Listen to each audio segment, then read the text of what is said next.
Hey, welcome everybody. Today is going to be strictly notes that are already in my vault. I'm not going to be reading any new articles, most likely. I'm not going to be reviewing any papers today. I've got a lot of little seedlings that have built up, and I'm going to work through some stuff. And I've had some ideas on, actually it was just right before this stream started, on another way of using tags, query blocks, and just, you might find this interesting. So, I'm gonna show you this in a second. And base, I can't change time. I'm sorry, I can't change time. I live in California, I'm sorry. This is like right after work for me. I have half an hour when I'm off of work, and then bam, I'm streaming. So, sorry, this is what works. Okay, so let's jump right in. So I had this idea. And like, I know people have talked about before using different notes for their to-do, in progress, done for Kanban, a Kanban board just with pure markdown, block references, embeds, and transclusion and all that. I thought, wait, we could do code block embedding through block references. Why can't we do the query block? So now, using a query block, I can embed basically a Kanban board of processing based on whatever tag I'm using, because I use tags as statuses for notes. And so now this Kanban board is for each of my statuses of processing. I like this idea because now I could see seedlings, incubated notes, and then the evergreens right next to it. So I could then see some different things across, and if I just notice anything, link it. So I thought that was a cool idea. Oh, Gavin. Canada struggles. Oh, Sarah, where are you at? That it's a perfect time, because over here in bright, sunny California, is it sunny or is everything on fire? Both. It's bright here. Cookie Mama. Oh, are you the one that goes around handing out cookies to people? Because if so, yes, please. Chocolate chip. Oh, Oregon, nice. I like Oregon, very tree-filled, like the greenery. Okay, so I've got a lot of little seedlings that have popped up, and I'm thinking about actually making a new status tag. Afia, correct me if I pronounce it incorrectly. Afia Awa? Awa? I like to try and pronounce people's names correctly, the way they're supposed to be pronounced correctly, so correct me if I'm wrong, but Ghana, that's really cool. Mom of the group. Nice.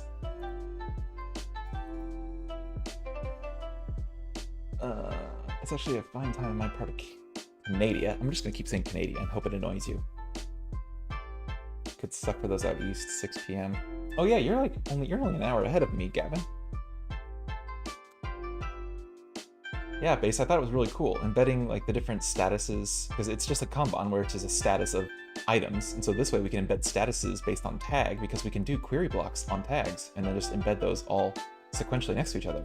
So I thought, whoa, I could do something with this. But now looking at this, and I only have basically 2 tags of processing, I think I actually need to make a new status tag. Like the seedlings right here could be, you know, I just had an idea, but there's nothing in it, like mirror neurons. Oh god, I'll link to Wikipedia to, you know, review, but there's literally no content. And so I was thinking, okay, mirror neurons, that would be a great seedling, but then what about something I fleshed out, but it's not ready to be linked yet? It's just, I got something in there. So I need a new status tag, and I think I'm gonna make that today. Pseudo Maze, MVP from prior stream. Welcome back. Glad to have you. I did not stream yesterday, but I'm here today, and it's been a good week. New job, new me. Happy times. Okay, so I'm gonna make a new tag. So let's just say,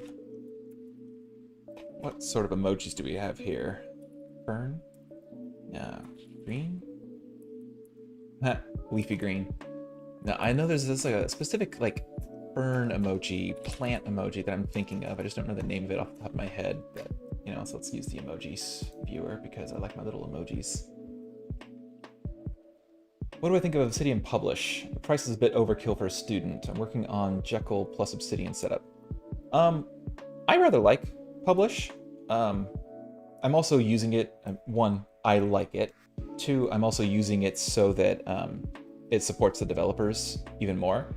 Because it's like one of the few things they have it's on like a recurring basis. I don't really have a need for sync because of my GitHub workflow, but I like Publish, and I like the graph view works in Publish. But if you're going to do something, you know, that you want like a graph view, you want some power, and you want to use Obsidian as well as like a Git repo, look into logsec. I haven't done a video on it yet, or no, I did. I'm editing the video on all of the different alternative options to using Obsidian, but also that you could use in conjunction if you're going to put your stuff onto GitHub. So look into logsec. You might like that. If not logsec, there's also Servo. Wait, no, Servo's a freemium one. They have a like a threshold, so actually maybe not that one. But Dendron, Foam, and logsec. I think logsec is probably the most powerful out of all of those. But then again, if you're using VS Code and extensions, you can get a lot of power out of those. And I'm not even working at the moment. I'll just boom back to me.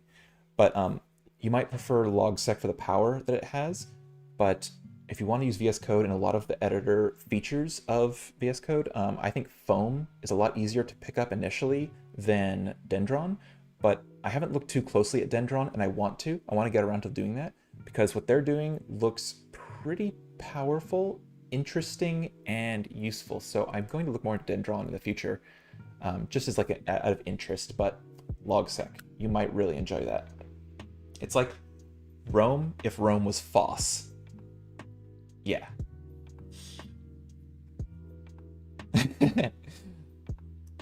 I think Sarah is more popular than I am on social media. You have more followers on Twitter than I do on like every other social media platform combined for me. So Sarah's definitely the more popular one. Do I know Simply Jekyll? I've heard of Jekyll, but oops, wrong one. I've heard of Jekyll, but I haven't actually looked at it. I've done some different things with like GitHub Pages. I've done Hugo with some R Markdown website blogdown hosting, but I haven't done Jekyll. But simply get functional Jekyll, wiki style links, context menu, page preview, side note. Interesting. The graph though, the graph. Oh, interesting. Yeah, do let me know how that is developing. If you're in I think you're in my server. If you're in my server, please do just post around in there and let us know how that goes.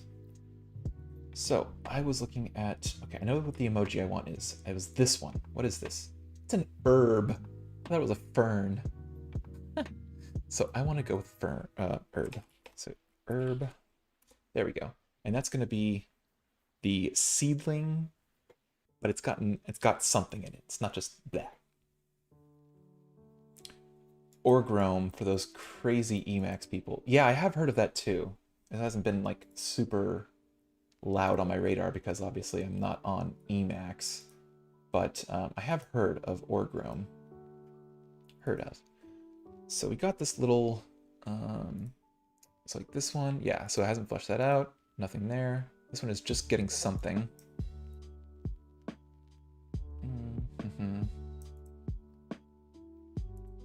So this one has something, so we'll just do herb, and actually this means I need to actually update my Alfred workflow for that. For snippets.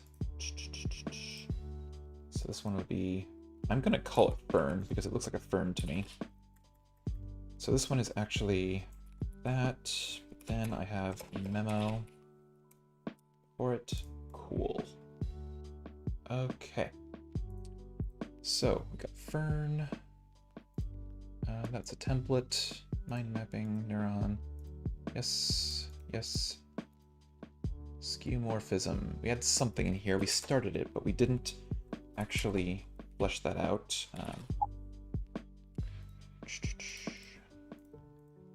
Let's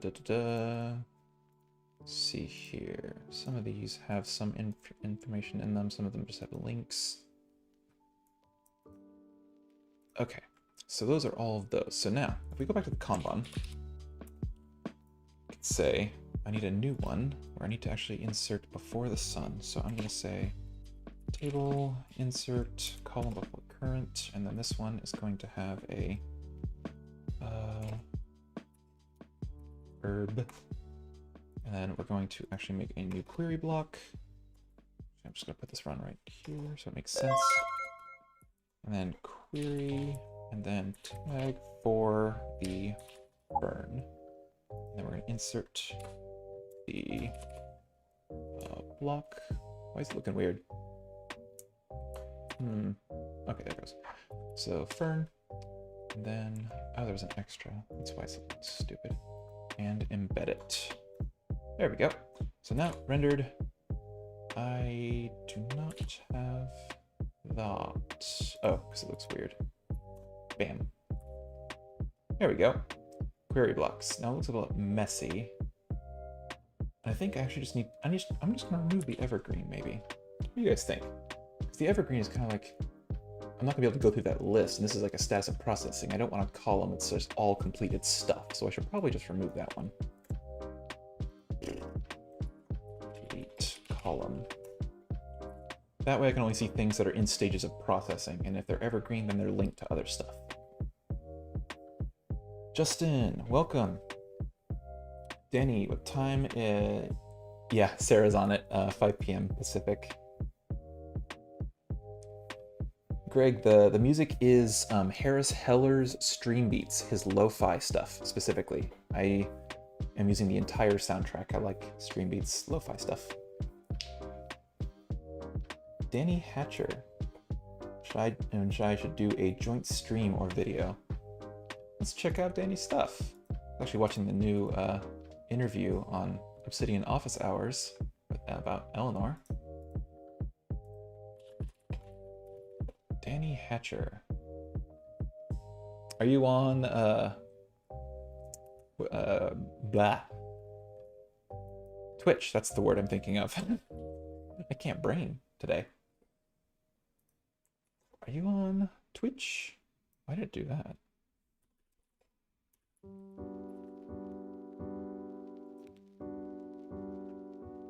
No, you are on Twitch, if this is the Danny. Ooh, a note-taking chat.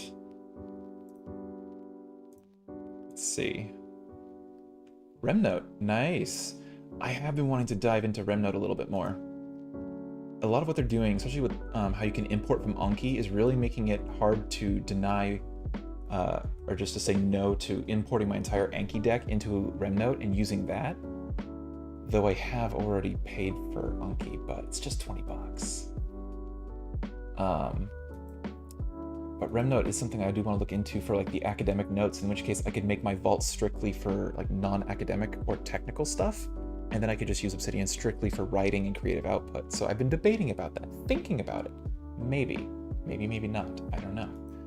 But, because I do have Anki decks for, I have Anki decks for several things. A lot of my categories are kind of combined too. Anki, where'd you go? There we go. I got decks for languages, so this one includes computer languages, so like I have, most of this is based on tags now. For languages, I have C++, I have, I thought I had some JavaScript in there, maybe not yet, but I'm also learning Mien, I'm learning Norwegian, and then in, I'm not sure if it's in life or languages. Okay, it's in languages. I have terms. So like, I have like grammar or vocabulary terms I'm learning wherever they are. Wait, what's this? Oh, these are Mien words. I need to tag those. Tag, add tag. Bam. So yeah, learning terms, different vocabulary words, whinge.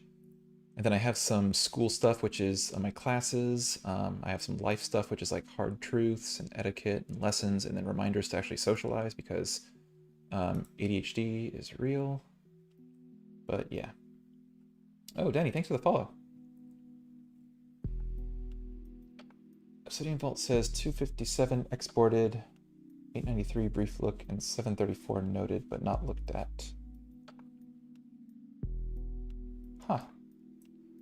But yeah, Anki, if I could import all this into Remnote and take advantage of some of their stuff, that would be interesting. There's a lot that could be done there that I want to look at eventually. So I got my query Kanban set up.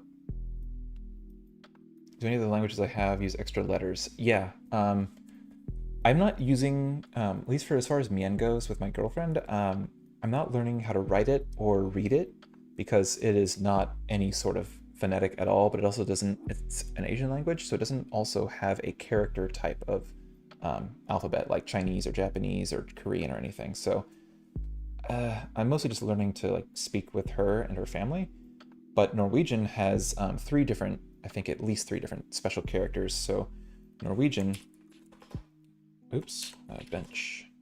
Norwegian has this character, this like weird O looking character. Oh my gosh, no. And of course my key bindings hate that. I think it's just because of Obsidian, maybe? Oh lordy, I can't even type the capital one. But this O with a cross through it makes a really weird sound. It's not present in English at all, if I remember what I was reading correctly. So yeah, like I can't really make this any bigger. Aggressive zooming. But like this O character makes a really weird sound. No, I haven't seen Thorn in Norwegian. I think that's actually Icelandic that uses Thorn, or Thorisaz, the rune. But this O is a really weird sounding one in Norwegian that goes like, if it was like book, you could say be okay, which like book is book, because I guess the O's in Norwegian make like a long oo sound instead of o or ah. Like this might be bok. But no, it's like a long O, like ooh, instead of book. Ooh, book, book. No, it's like boo, not buh. So this one is really weird because then when you go take book to plural and make it like you might assume this is like booker or booker or something, but no, it's like buh, booker, booker, booker. It's really weird. Like I'm really struggling with like saying this character going from English. But Norwegian also has, what is it? This one, oops, that's Zotero. Has this one, the AE. So this is like, I think I heard it was just like A as in like apple and add.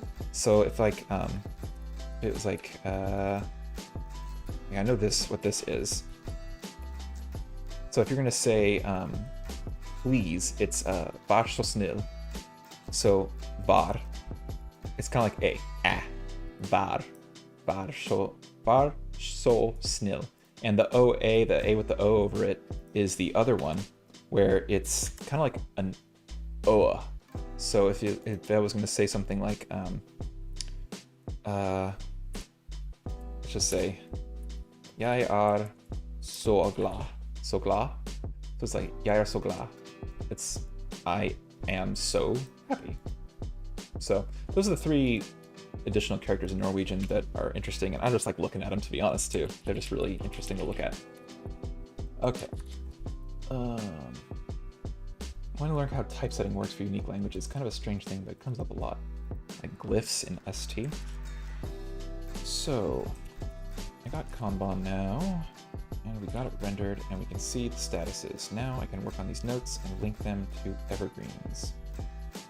And I actually want to embed this in my index note somewhere over the rainbow. To-dos, and then below the to-dos, I could put the Kanban. Now the index note is kind of like a giant, just like taxonomy thing at this point. So I have that. The to-dos are in the back of mind, and so I can just put the Kanban here. There we go. So now, going through my vault. Hey, Omar. Okay, we got front of mind, or top of mind. We got back of mind. with all the to-dos embedded in back of mind, along with, oh man, that's going to get recursive. But to-dos, and then we got the Kanban board. Perfect. Perfect, perfect. Oh, actually, I don't want this to be like that. I'm going to make a separate note for Kanban queries. Okay, so Kanban queries, and then this one is going to have, not meta, not YAML. This one is actually going to have a gear. This is going to be a utility file. So this way, I could just do this. Oops, wrong one. This way, get these out of here, put them in there, and they still have the blocks, so I don't need to do anything with that. And up the top,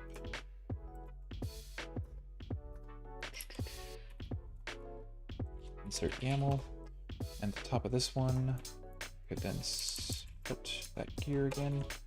Oops. There. Whoa. What? What is happening?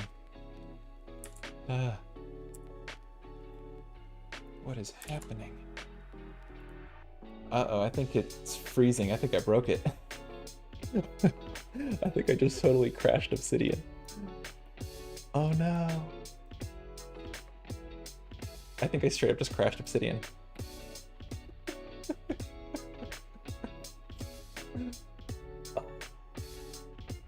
Omar, the Kanban board is not for tasks. It's actually for the different stages of note processing. So it's something completely within Obsidian on how to like task manage the status of notes, like with seedlings, and then little fleshed out seedlings, and then the incubator notes before going evergreen. Totally just crashed the program. How did I do that? Power user problems. Force quit. And then I quickly kill the file, just in case. So let's see if we can replicate this behavior. Kanban. Render. Oh crap. Yep, that kills it. I straight up cannot do that. I can crash Obsidian. Woo! Oh my god, that's so funny. I can spell queries right. Queries. Oh man, why does it do that? I'm embedding the block. That is so strange. Okay, I guess I can't do that. I'll just put it back. Put that thing back where it came from, or so help me. Delete that. Delete it then. Render. Okay. Nothing's crashing. Oh my gosh. Okay, I will do it because Omar asks. We'll just do a screenshot that way. Oh, where's the Discord? Okay. Doom, doom, doom, doom, doom. Eleanor. Okay. Because, oh yeah, you go on paper. Paper. Back. On here.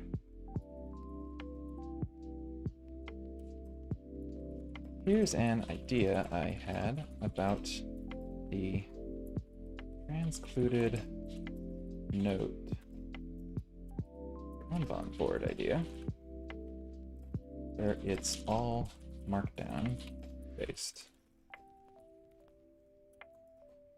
Instead of tasks on a do note or something like that, what about transcluded query blocks based on status tags?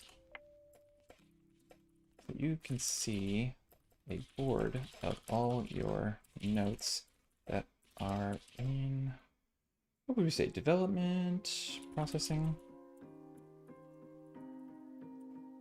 So here I have seedlings,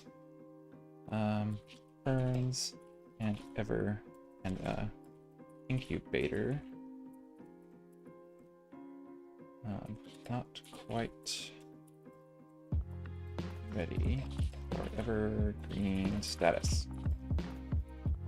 This will also let me see potential links to all of these fledgling pieces in relation to each other. I'm probably saying way too much words here, but you know what? I am long-winded and tangential because ADHD. And then I need to load that picture. Stop screen. Nope. Nope. Where is it? There it is.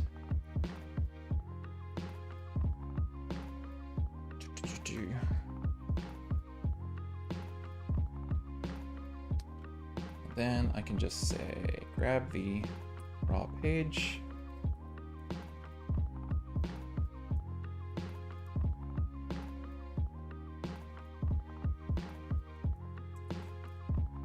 Bam. There you go, Omar. That's just for you.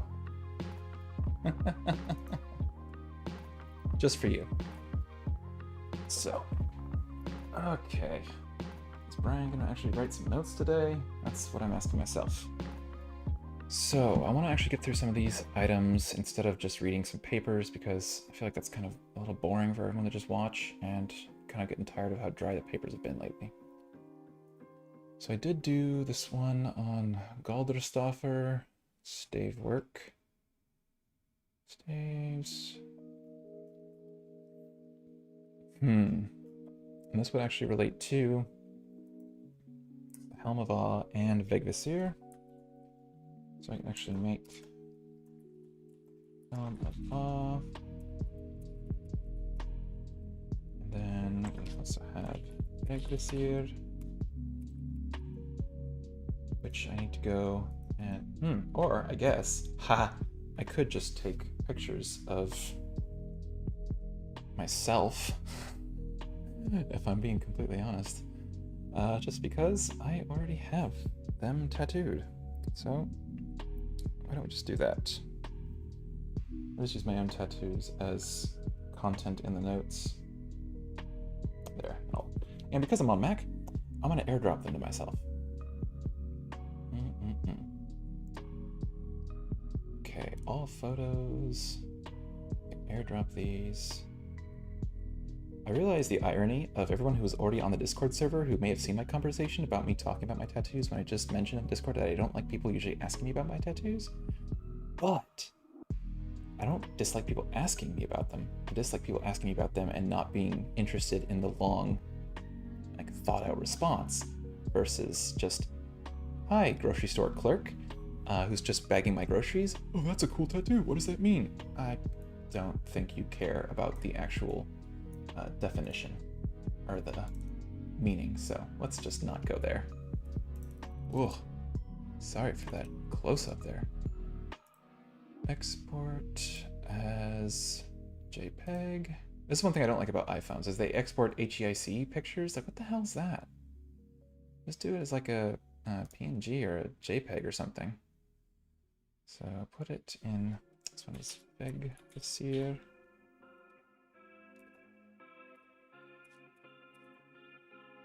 Yes, okay. And then we have the Helm of Awe. If I remember how it's pronounced, it's Aishalmer. Forget exactly how you pronounce that one. Most people just say Helm of Awe.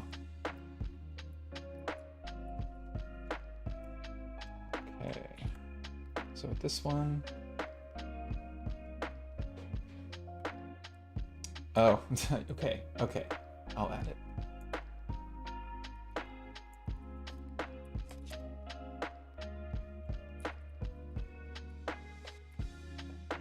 I put the query blocks in another note.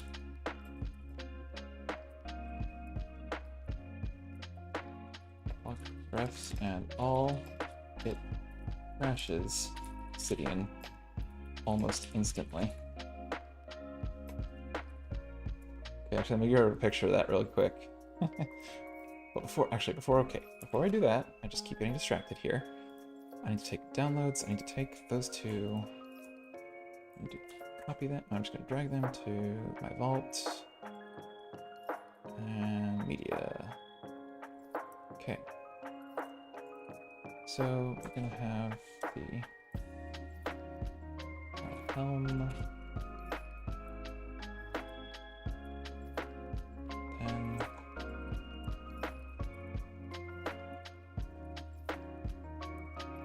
there we go. Not to be honest, I really don't like how that looks. my own self. No, die. I'm just gonna grab pictures from the internet. Okay. Overseer.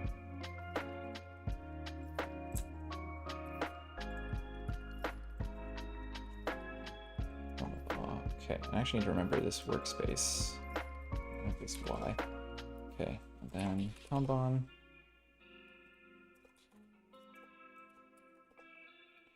And then I need to actually grab all of those, put it into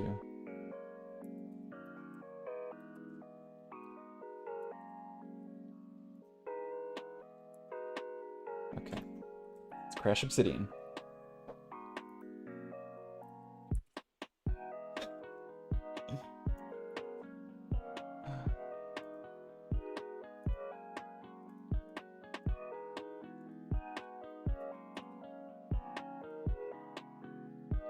Okay, and post that.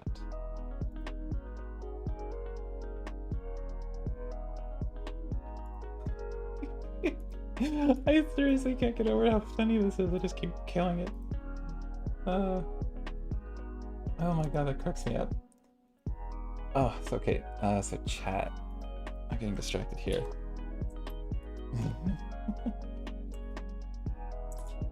Okay. Untitled.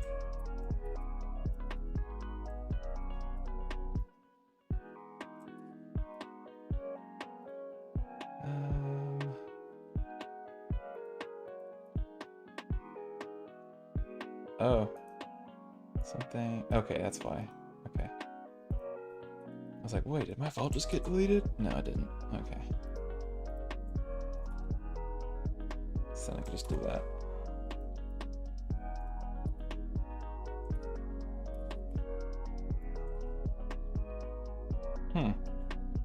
It was. Is that quick switcher is not working now?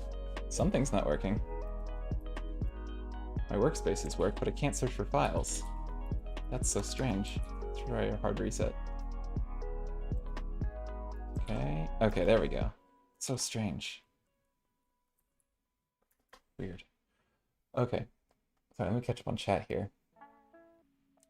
Gavin, I only have 2 tats and they're both stick and pokes. That's intense. I've been thinking about getting a stick and poke. A friend of mine actually does it that way.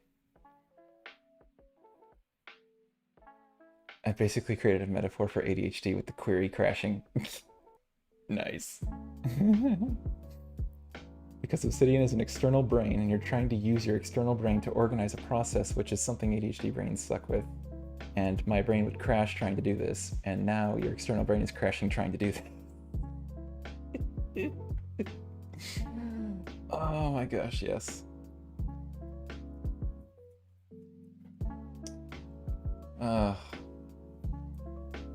I get people are trying to do like a plugin for compound stuff, but at the same time, like, I get that plugins are coming for different things, and that's cool, and I love it, and I want to develop my own plugin for something I have in mind. But like, you know, just because a plugin's coming doesn't mean it's not interesting that you can embed query blocks into like a markdown table and make a Kanban board out of it. Like, oh, I think doing something like that actually caused a cache file to get all irritated, because then when I tried to open up stuff, it doesn't have a history, and it had to hard reload all these query searches. So I think whatever it did, it actually messed with the caching. The graph still rendered right though. That's interesting. Okay. Speaking of ADHD, I'm getting distracted by crashing Obsidian here. Let's actually work on something.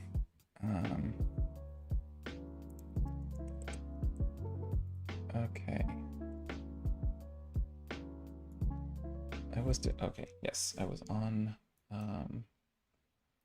workspace Y. Delete that. Oh, no one takes him seriously.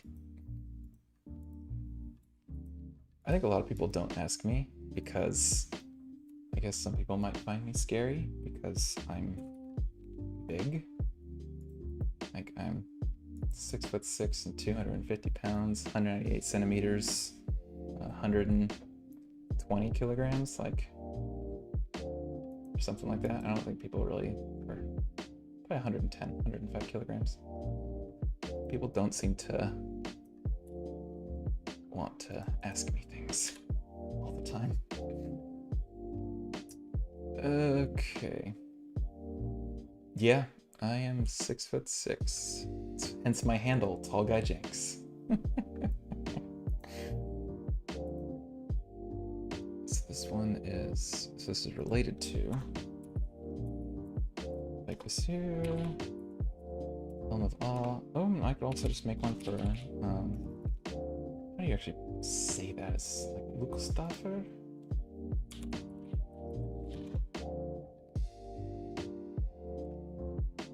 Okay, 2Ks, but I have this one. That's not Lukostoffer, that's Vegvisir.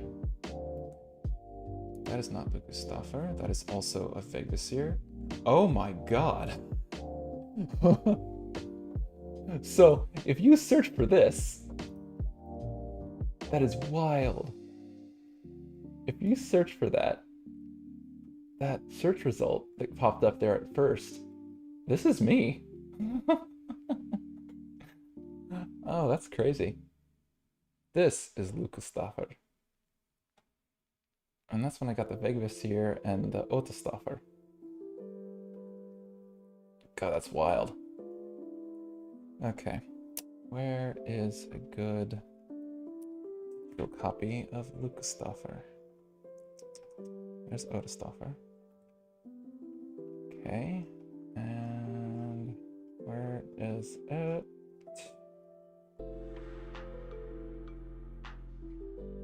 Huh, not a lot of good ones, are there? See, not Lukostoffer. These are Norse staves from a, if I want to remember this right, is it 16th or 15th century book of Icelandic magic? The Hold manuscript, but they were also in the Galdrbok. They're Norse staves, but they're not from the Viking Age, which, you know, everybody and their mother thinks that they're from the Viking Age. Look at me, I got this Viking symbol. False. These staves are from far after the Viking Age, and after Scandinavia, for the most part, was already converted to Christianity. So I forget, Galdrbok.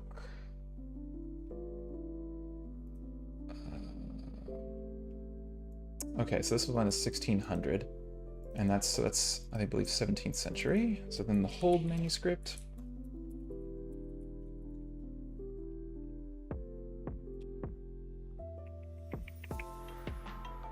(1860). Okay, so these are all like 17th century. I could have sworn this was older. Hold manuscript. It was assembled. But I could have sworn it was older. Who knows? Full Metal Alchemist. Not so much in the alchemy, but Galdrbokr. There we go. Where can I find a good one?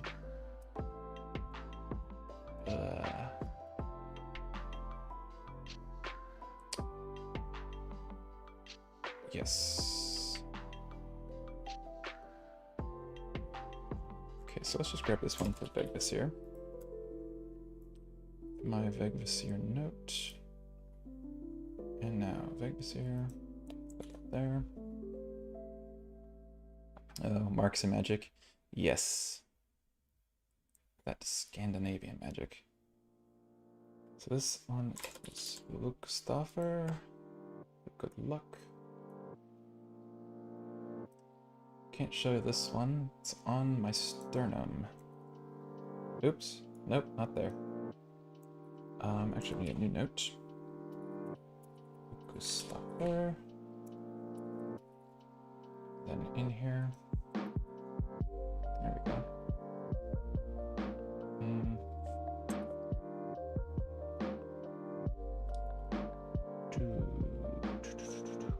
Okay. So we need Helm of Awe. That was a pretty popular one. Everybody likes the Helm of Awe. There it is.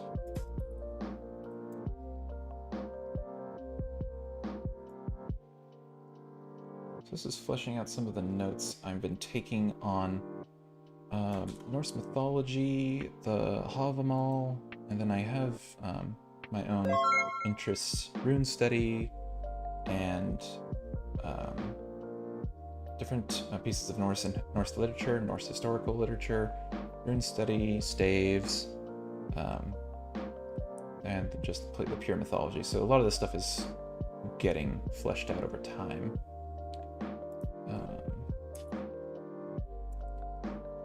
Stoffer, and then we had this one is also Vegvisir. It's an alternate form of Vegvisir. And then we had Otastoffer.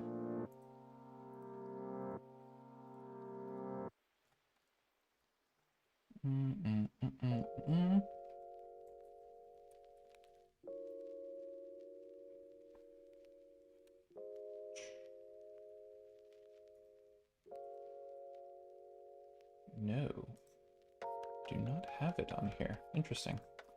Okay.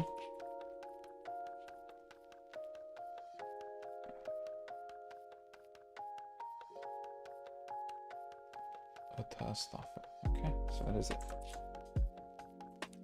Otastoffer.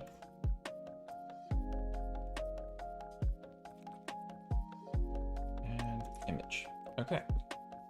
These are all little tiny seedlings that I am not going to... I might flesh out sometime soon. Yes. So then, this one was the Hold manuscript in the Galderbook, whichever it is. Galderbook is from C1600, so the memoir was compiled by 4 different people, probably starting in the late 16th and early until the mid 17th century. So I'm going to actually tag that as, oh, sorry, not reference, but tag. 16th century. And then, wait, what was that? Okay, it was that. And then also to 17th. Oh Lord, what did I do? There we go. 17th century. Omar, so I've hit a bit of a block in my obsidianifying. I've gotten into the habit now of creating lit notes, but I'm having trouble figuring out the next step. When I make my literature notes, so here's how I approach it. And again, your mileage may vary. Hold on, distracted.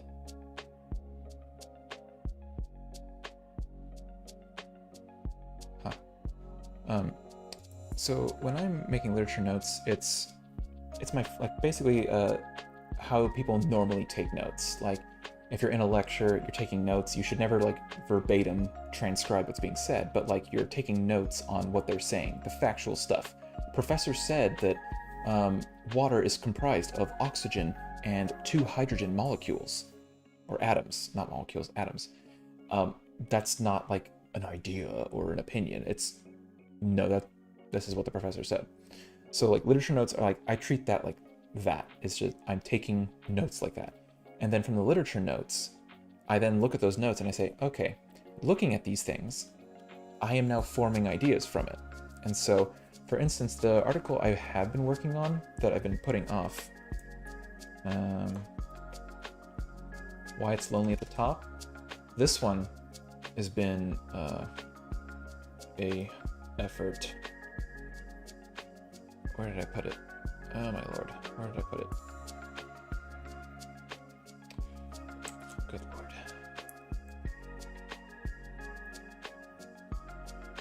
So this one has been a crazy effort, but like these are like literature notes from the article, but then the article quotes papers. So in those papers, I say, okay, there's a paper. And this is the note for the paper.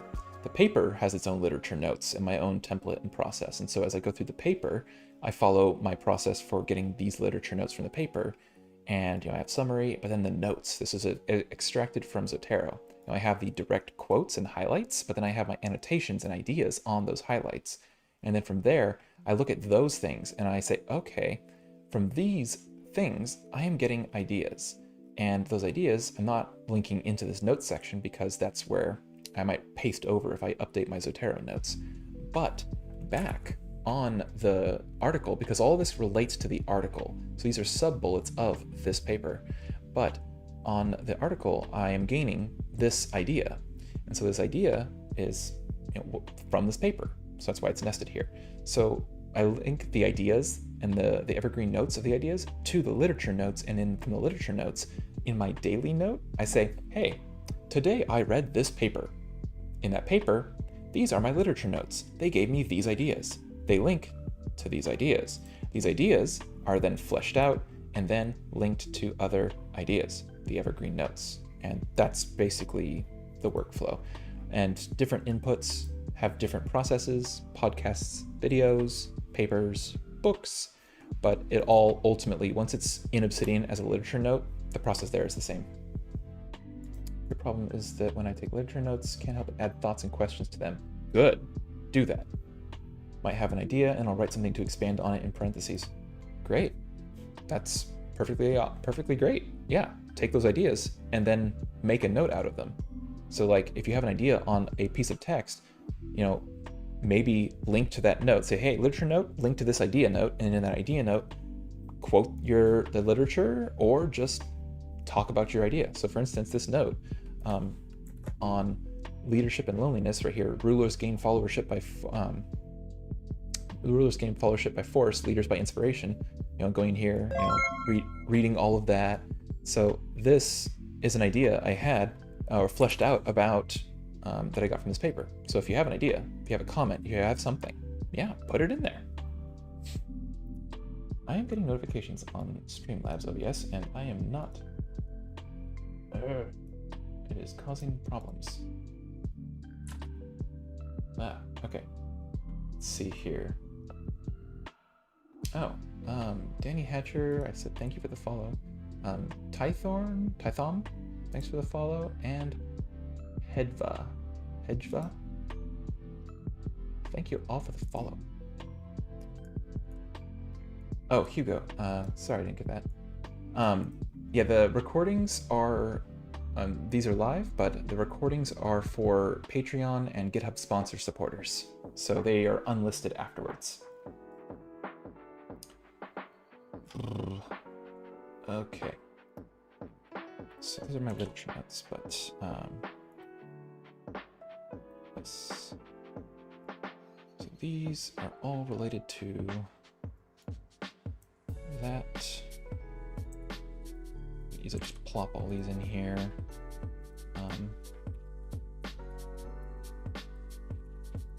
Compass,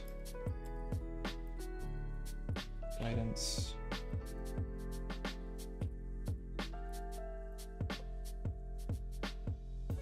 yes.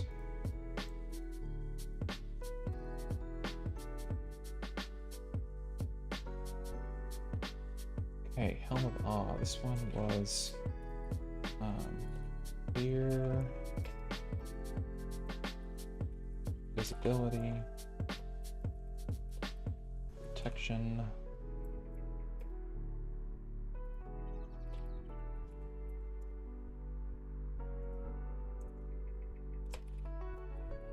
luck, fortune, but also good luck. so then they all, of course, reference each other. So we had here both the stuffer.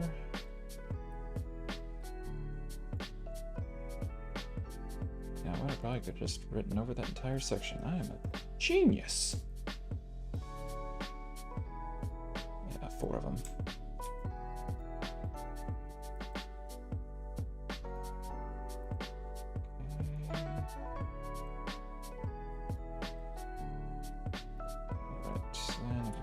That are themselves.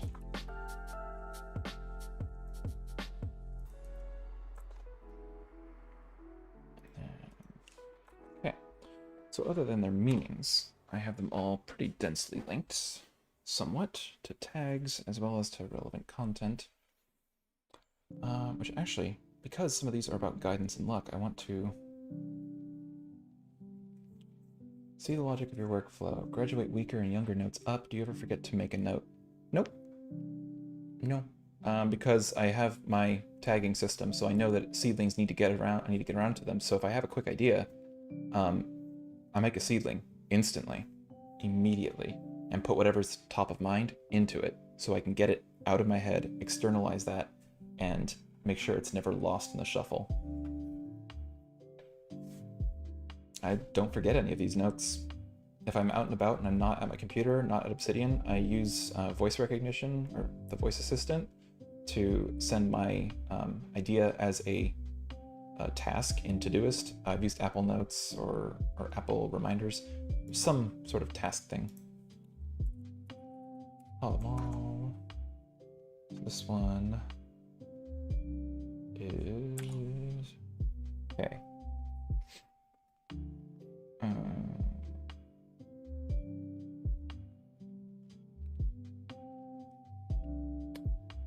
Ambushes.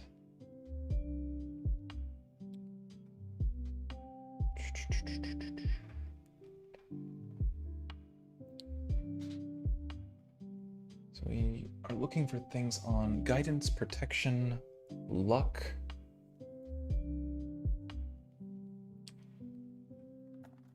Guidance, protection, and luck.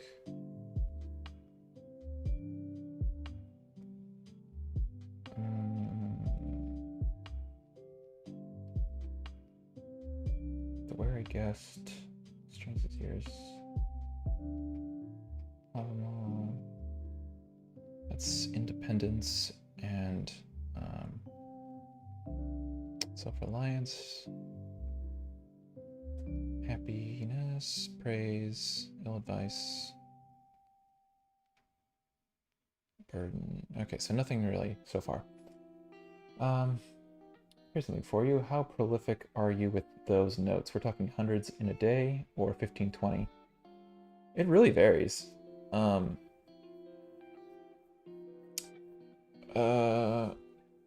I don't make...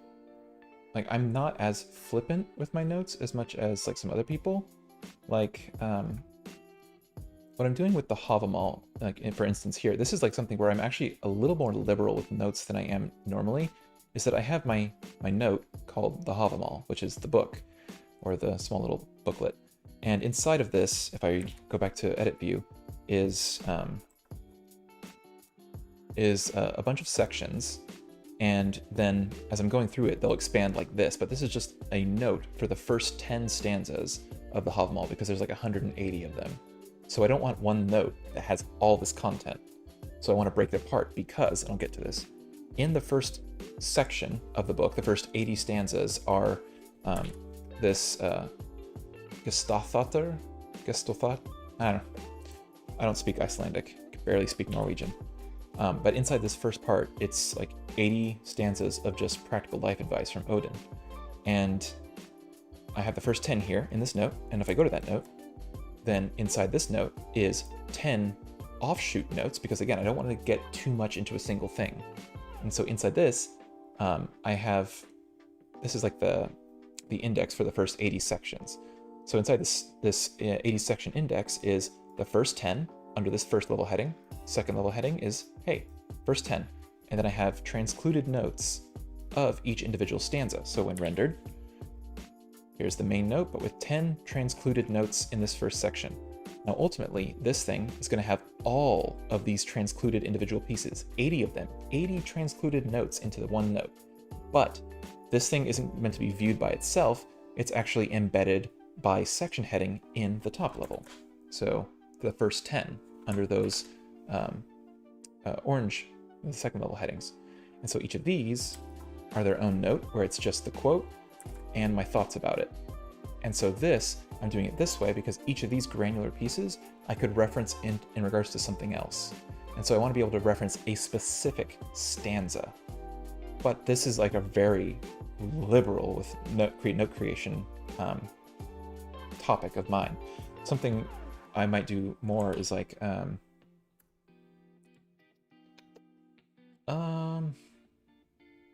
let's see here. I'm trouble thinking of something.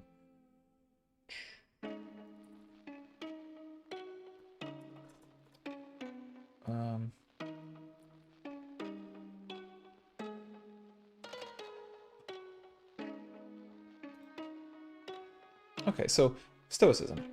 I'm currently reading a book on Stoicism that I'm doing it's like a daily meditation thing, one Stoic meditation a day. And so here's my book note for it, and I just have 2021 in here because I haven't finished reading it yet. But because I'm not taking like dense literature notes, I basically just color code these different notes from the days on here, and I'm not really like being super academic about it, about how like I put the quote in there, I know exactly which stanza I'm talking about. I just kind of like put the notes and the ideas I have or opinions I have about the quote in here, and I just color code them by day so I can separate like which one is from a different something like that. So that's, yeah, I mean, sometimes I'm really liberal with note creation, but I also don't want to just create notes just to have a large volume and number of notes. Like this isn't like a contest. I'm not making a lot of notes just to have a bunch.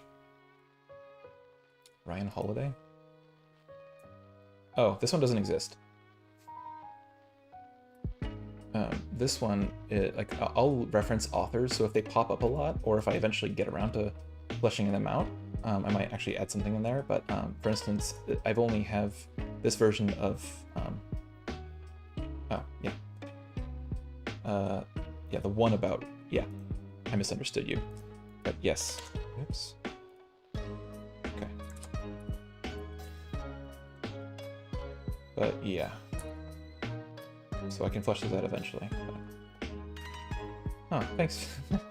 I like to think I have the perfect mix of OCD to make stuff like this work, as well as like be effective at work, because I am so ruthlessly organized. I like to think.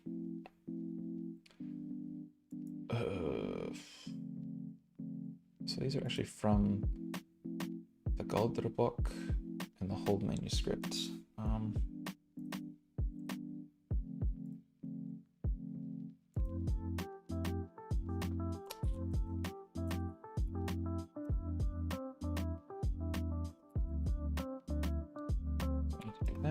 I need to do that. I need to do Galderbok.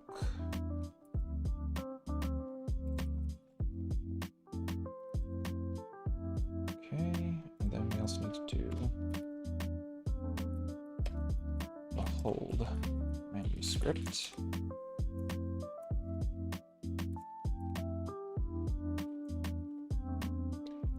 So now this one was 1600 to mid, but then what about the Hold manuscript? So the Galderbok I can save the same thing for those tags there. Is the Galderbok was from that century period.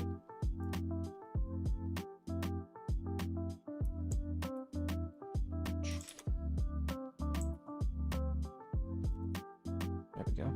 And I could do the same thing for the Hold manuscript, except this one would be Galderbok. Now, when was the Galderbok or the Hold manuscript made?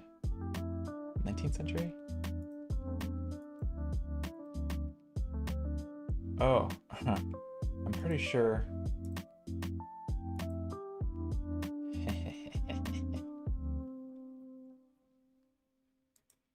uh,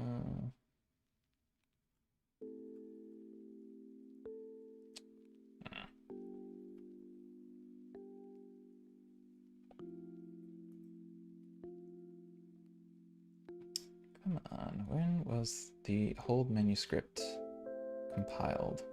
Oh, Goodreads. Hello, Goodreads. Hulda?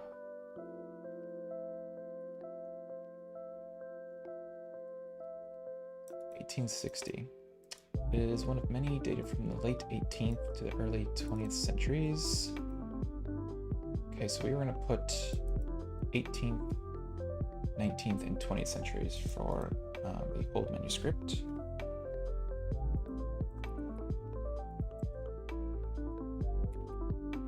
Uh, 18th century.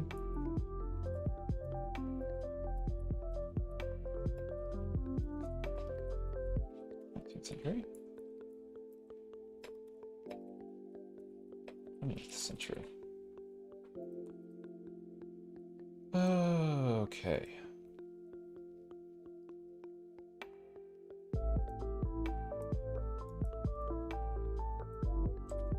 So I'm going to reference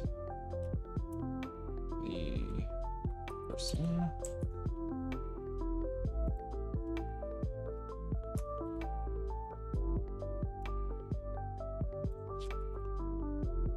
Oops, nope, wrong template.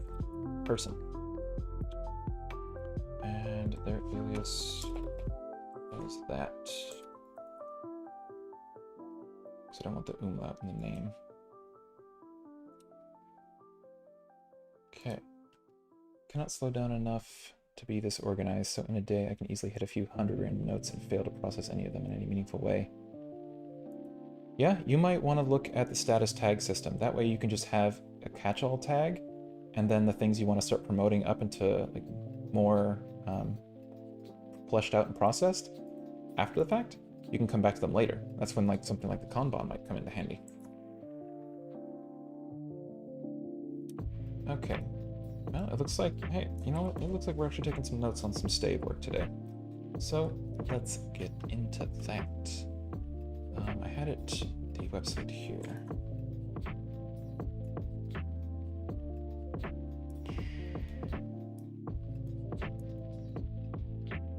Okay.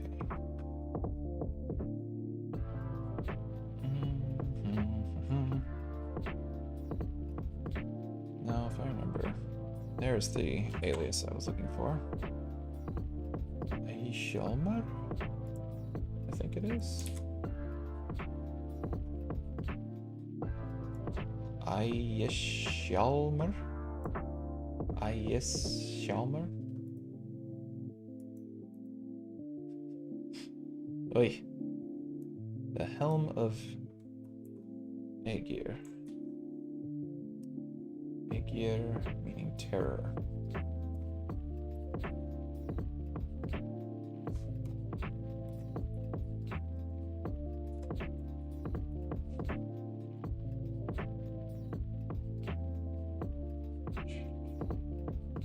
So, called the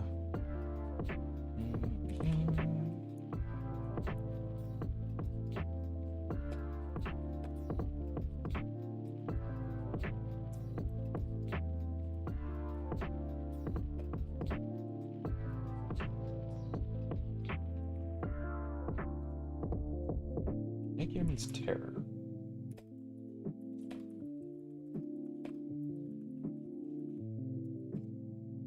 Is a linguistics major and polyglot. He once told me the best thing you can do if you're interested in other languages is learn IPA. International Phonetic something? Association?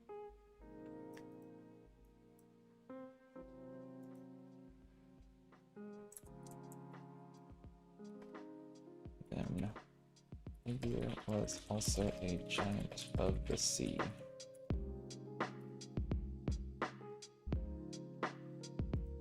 Helm of On, Poetic Edda, Lay of Rigging, Lay of Fafnir, Codex Regis.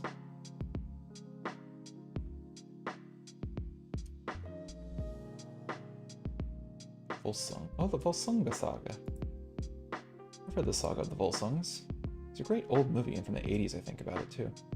All in connection with Fafnir. As for regarding the Niflung treasure hoard. Interesting. So I'm gonna have to one on the forehead. Now, did it always have to be drawn in blood?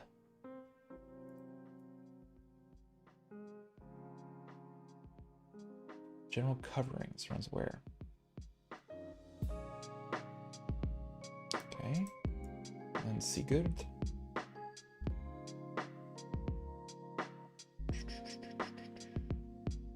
Anglicized to Sigurd.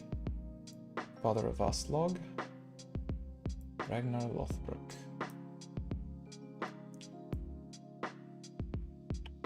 Sather. I think I have a note on that. I do not. What? Okay. So this one is actually going to be related also to Sather.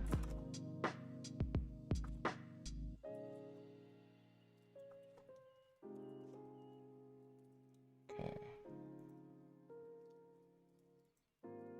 And then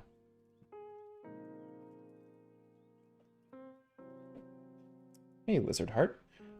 This just happens to be the rabbit hole I just fell down. I'm just taking notes on some of my, I had like little seedling notes, and then I started getting into a rabbit hole here, and so now, here we are. I thought this was going to go a different way tonight, but no, we're taking some notes on some Norse mythology, Nordic magic staves from the 17th to 20th centuries, and who knows what else.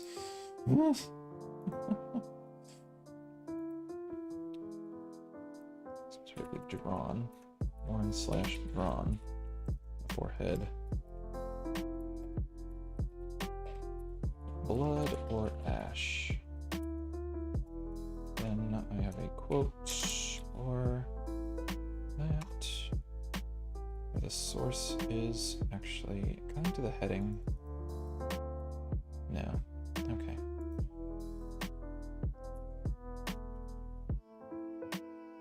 Okay, so then we can get there.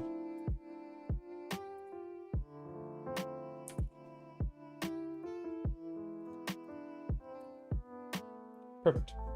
So now, from some of that stuff, I actually wanted to Poetic Edda. I'm not going to do that now.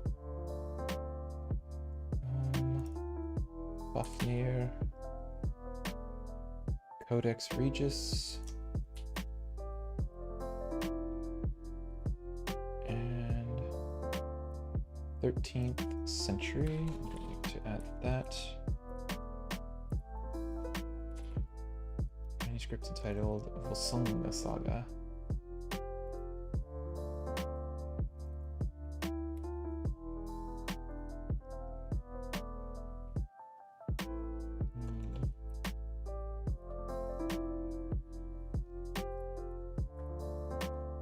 Okay, make that one.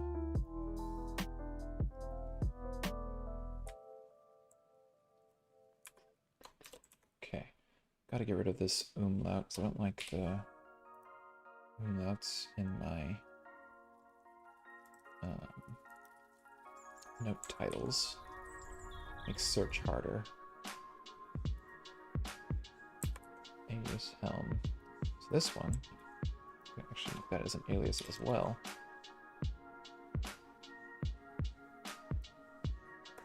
So now we could say that the Niflung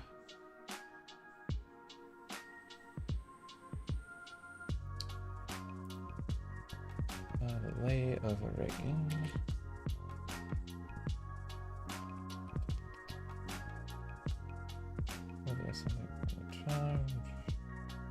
A greedy dwarf who had turned into a dragon. Yes, if I remember right, that story is about two brothers. It was Fafnir and Otter. And Otter was a literal otter in a stream, and then Odin, Thor, and Loki, or if I'm going to pronounce them right, Loki, Odin, and Thor. If I think that's how it is. It's either Thor or Thor. I forget. It depends if it's Norwegian, Icelandic. Who knows? So they were going to this house. Well, they were going somewhere. They were passing on a stream, and they saw an otter in the river lake, and they killed it to eat. And they made a bag out of its skin.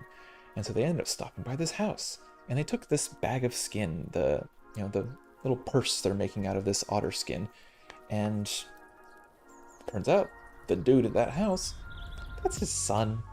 Oops, you just made a handbag out of that dude's son. So they're like, oh crap, we need to pay Weregild, or blood money, as repayment for this egregious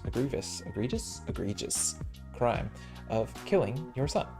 So they went to go find gold, and Loki turned into a salmon or something or other. I don't forget. Oh no, I think it might be later, but she's weird. And he goes to this dwarf who has a hoard of gold, and I forget exactly how he tricks the dwarf out of it, but he basically takes all the gold, including a cursed ring, which was, I don't think it was Draupnir.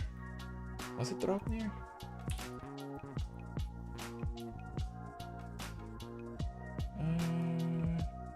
No. No, because that was one of the gifts. Okay, so no, Draupnir was one of the gifts from the dwarves to the gods. But it was a cursed ring, if I remember, in the Nibelung Horde. And so he took all this gold, they took it to the father, gave him all this gold, covered the otter skin, because the requirement was that you have to have the skin stretched out, and then cover the entire surface area of the skin with a pile of gold. This was the Weregild. And then after getting all the gold, covering the skin, there's one little piece left. Odin didn't want to give up the ring, but he had to. So he put the ring on the skin, and the debt was repaid. But the ring and the gold was cursed. So Loki knew this, laughed, but they all left. Turns out the other dude had two sons, besides Otter, who was dead. The two sons ended up fighting, killing each other. Well, one of them killed the other brother, I forget his name, and killed the father. So now it's just Fafnir, the dragon, who now has this cursed hoard of gold. And then we enter Sigurd, who kills Fafnir and gets covered in his blood and becomes invulnerable to impervious except for one patch on his back where a leaf was. And there's like a whole bunch of movies, and then this is all part of the Nibelung Lied, which is actually what Wagner's opera is based off of, and that opera is why everyone thinks that Vikings wear freaking horned helmets, which nobody did because it's not practical. Oh my god. Norse mythology is crazy. It's cray. It is straight up cray. Anyways, massive tangent there.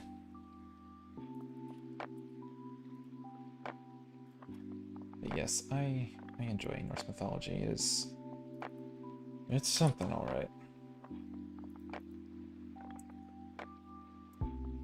Sailor and Sailor. Little case.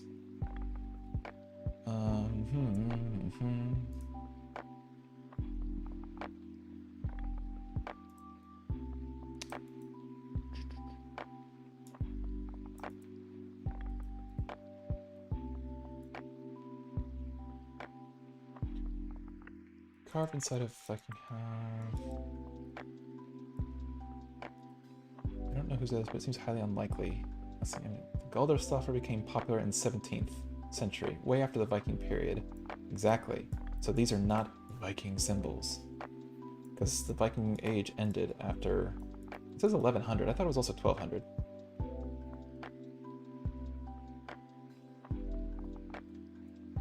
The Marvel Thor TV series you didn't know you wanted. There's actually a really cool cartoon. It's really old.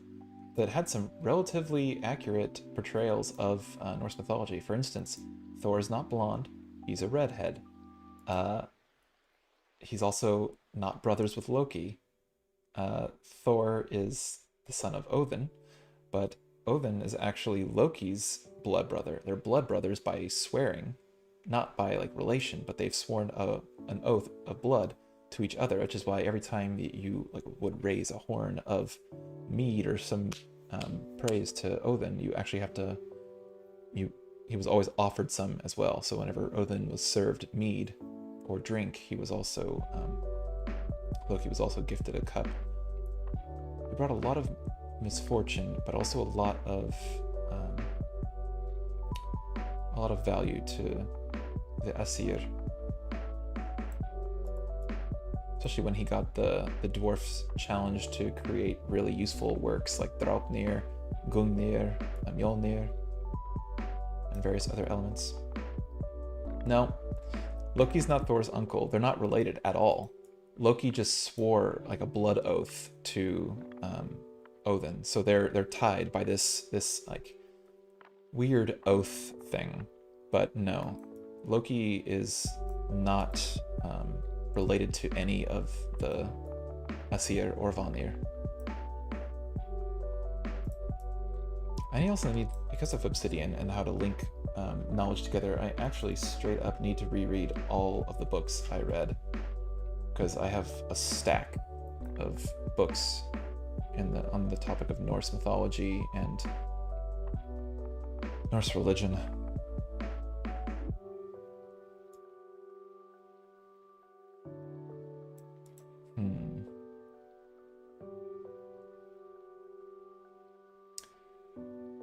Yeah.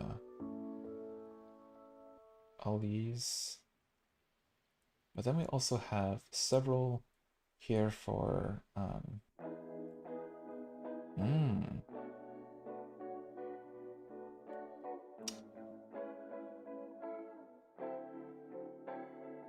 Interesting. I might need to actually split apart my stave note, because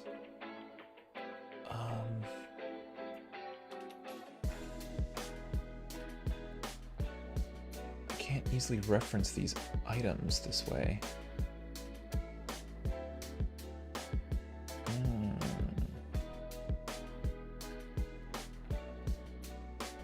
Because if we look at the Aishilmer, if it was related to the Alyi's runes,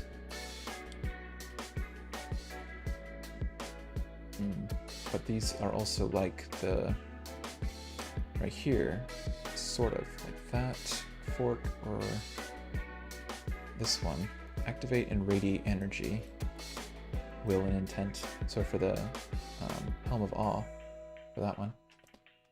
In Arab culture, we call the close friends of our parents Amau. Is that, am I pronouncing that phonetically? Amau? Tant? So I'm now imagining Thor with Amau Loki. Yeah, the Marvel Thor gets very, very few things correct.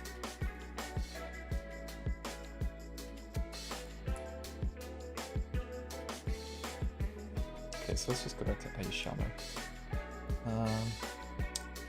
8 Eohaz runes. 24. So 1, 2, 4, 8. So it's just basically turning the clock of them. 24 crossed arms, representing 24 runes. You have 8 times 3, 24. Clifford agrees to possible use of the older. Antlers describe the significance of the cross arms as lines that act to accelerate or amplify the energy, both by the sigil as a whole.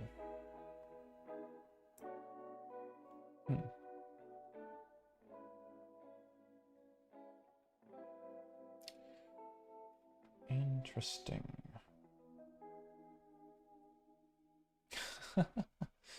Twitter knows you're watching this.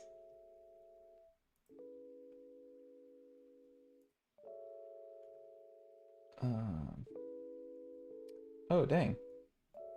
Thanks for the share, Sarah.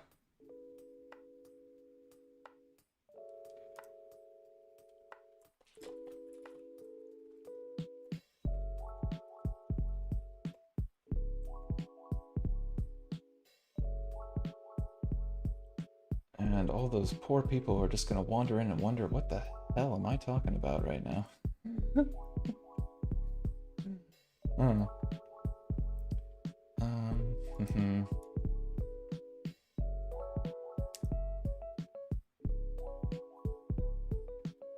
So I think I rather like this verbiage here. This might just be something that's a little bit more, less of my thoughts and more of just like ideas from this source, because honestly, there's just some great analysis already here. And if I go through it, it's like, okay, well, I totally did get that from another source.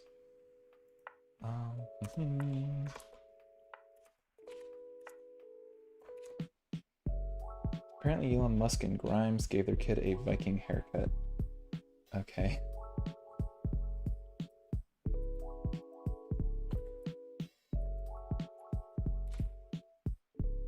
Elhaz, I think I have that already. Is that on?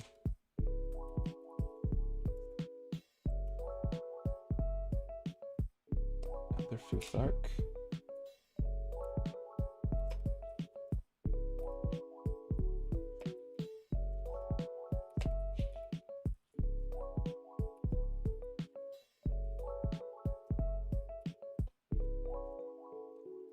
And then Elhaz. Do I not have that on here? What? Elhaz. If I was. Hold up. Oh, I have it under Alyi's. Okay, so it's just another name for it. Okay. So I'm actually going to make that a note right now so I don't forget about it. It's also called that. All these.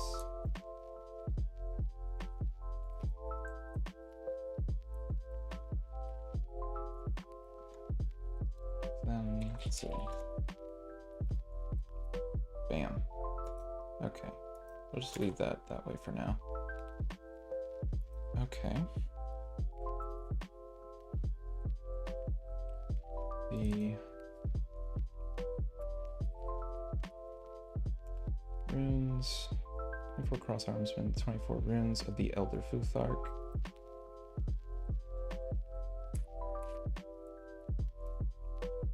Elder Futhark.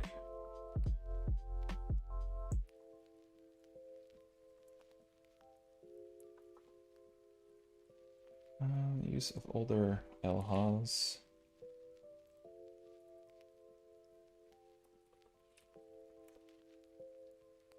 And then all use, and then we also have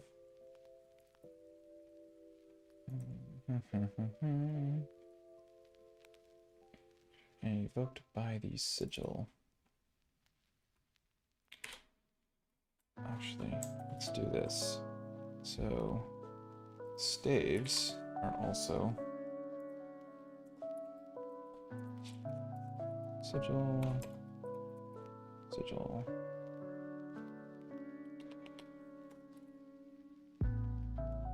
Wait, what did I do? Oops. There we go.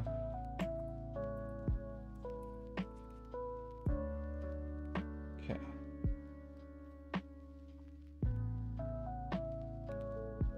Dopamine is why you keep going on Twitter. Guilty too.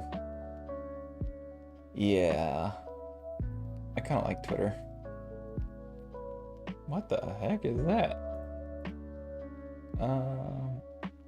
You can be blocked now.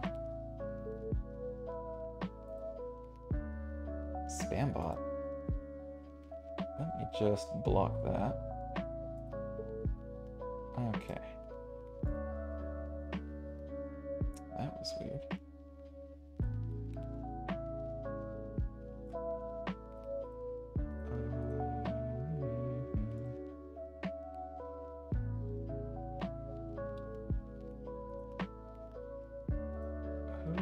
Who's messaging me?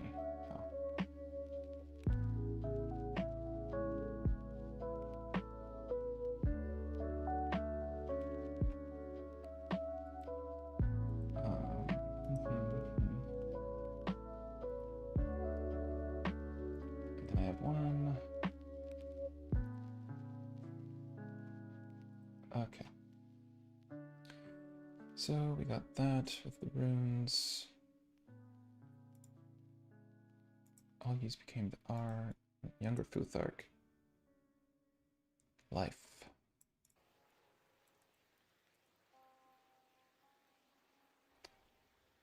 Some suggest the symmetrical itself.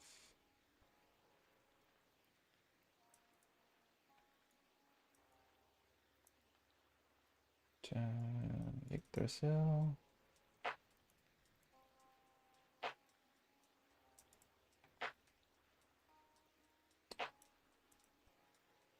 Is from our guard. Category of staves.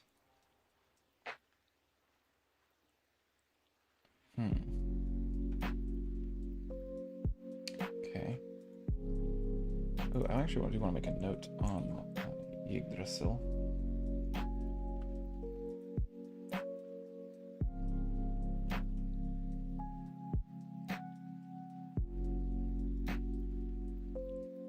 Oh gosh, this note has so many unmade links or tags. Okay, so then I'm actually going to graduate this one. It's got plenty of other linkings, so I'm going to actually make this one a yeah, to be added to. So but then I also wanted to say Yggdrasil.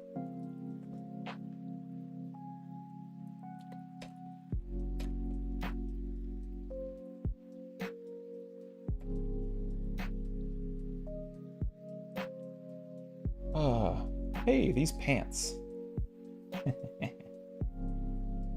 I've been thinking of recording some videos in Obsidian where I follow the graph view across the spider diagram. Essentially, I present the thought and move through the graph connections in presentation mode.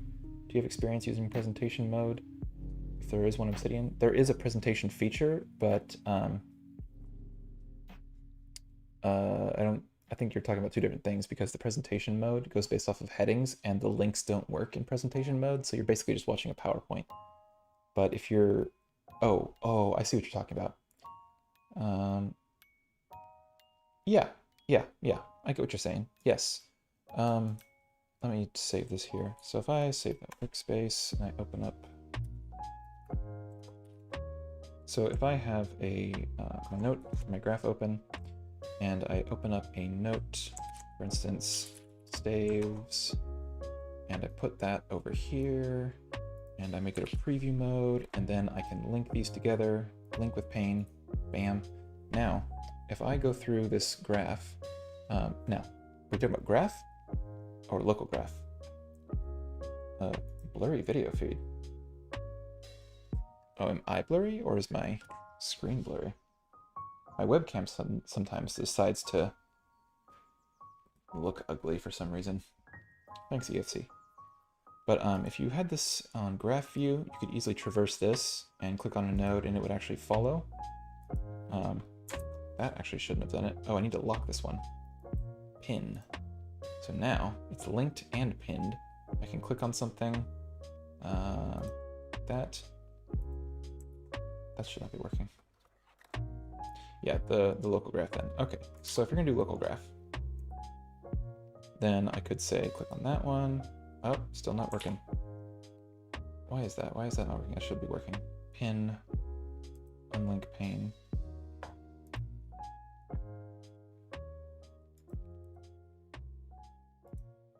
Huh. Okay. So if you have a note and you open the local graph, you could easily just present this into presentation mode and then click on your notes and follow those notes. Oh, but this one is pinned now, so I do need to link that with pane. I am confusing myself. Hold on. Link with the pane. Thank you. Yeah, so then you can follow. Okay. So, starting over. Let's say we have a note. We have how to take smart notes. Okay, I want to open the local graph. So local graph. Now if I click on something, it should just work because the pane is linked. Now normally these panes are not linked. So if it's not linked, and if for instance I unlink this and I clicked on the local graph and it does that, or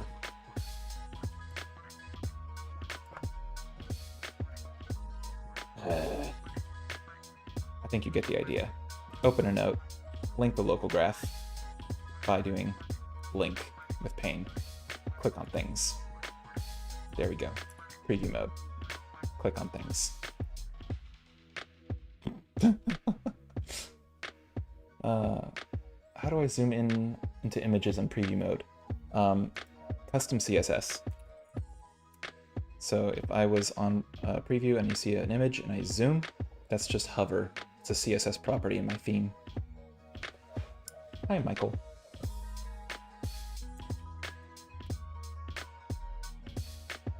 Okay, where were we?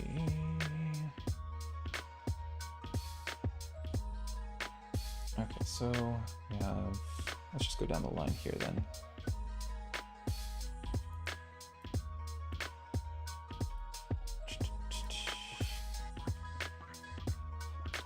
Thanks for working through, that's great. I've been watching way too many PowerPoint slides lately. Keep thinking the graph could essentially replace PowerPoint slides as a presentation tool. Definitely a good way to get lost in rabbit holes. Okay, big this here. Okay, big this here. It's in the hold manuscript. Okay. In the hold manuscript.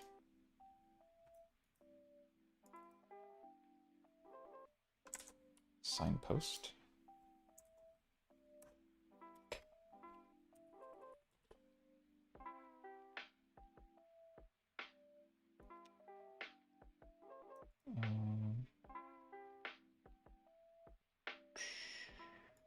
If the sign is carried, one will never lose one's way in storms or bad weather, even when the way is not known. Where's that from?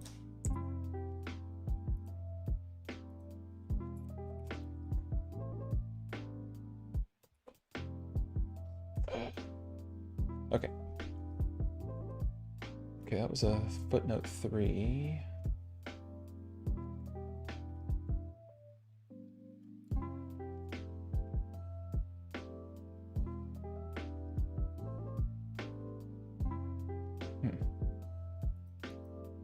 Not very clear on their footnotes, are they?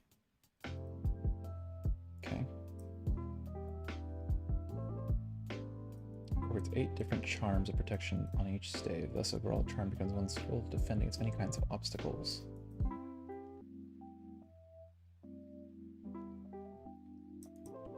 Viking compass.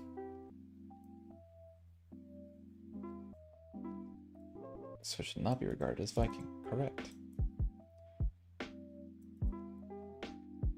8-pointed wheel. Debunking nonsense. It was definitely not created by a saw-through. Despite their use of the symbol today, saw-through is a new age religion founded in the 1970s. By Stephen McNaughton, if I remember.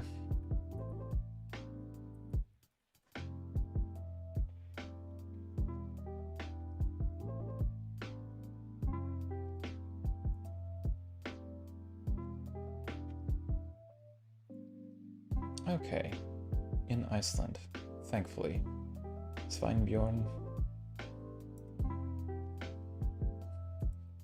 Sveinbjorn, that makes me think of Pig Bear. Man Bear Pig. Oh wow, he died a year after I was born. Lived his entire life in West Iceland. Sheep farmer. Savage.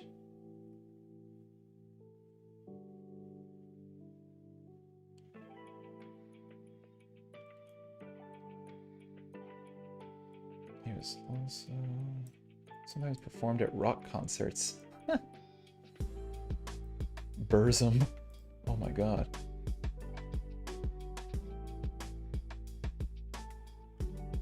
Okay, interesting.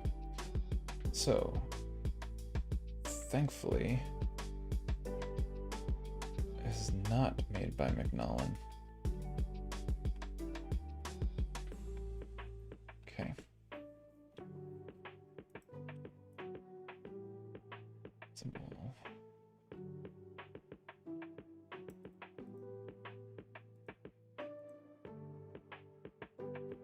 This sign is carried, one will not lose one's way in storms.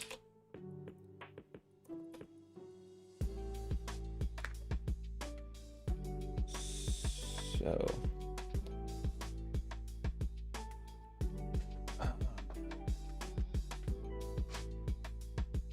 Ben all around speculates that it incorporates 8 different charms of protection on each stave.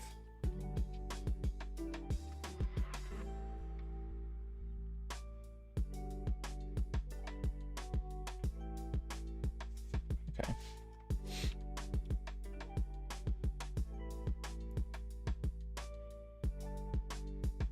Differs considerably.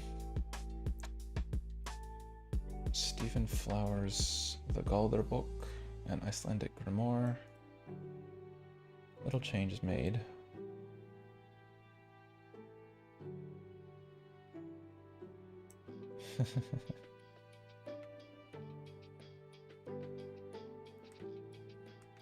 On the Data Center old Wikipedia versions, this does make for more simple, less cramped style.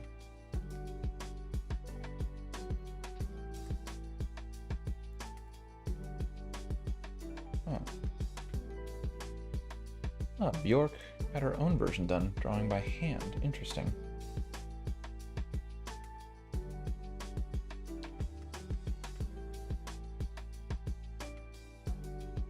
Egil Saga. Interesting. No man should carve runes unless he can read them well. Many a man goes astray around those dark letters.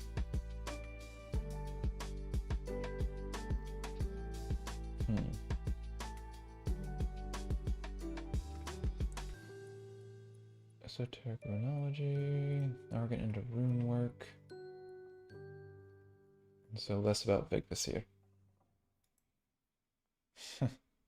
Vigvisir everywhere.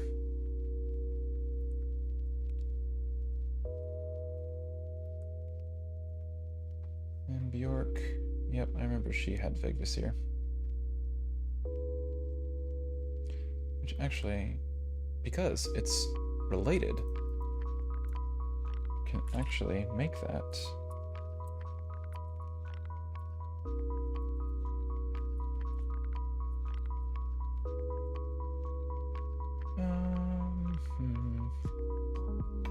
Need that umlaut.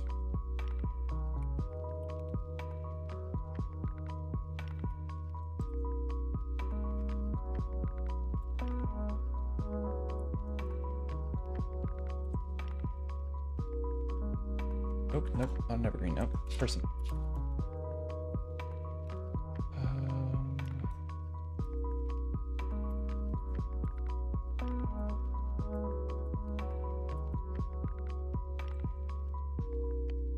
Okay, so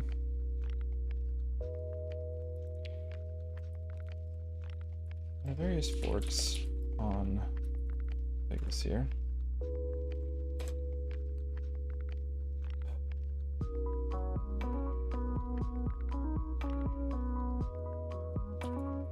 Serve several different purposes. Utility, like the stave, allows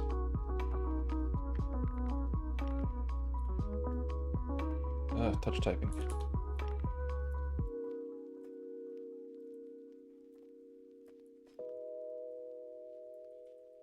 One.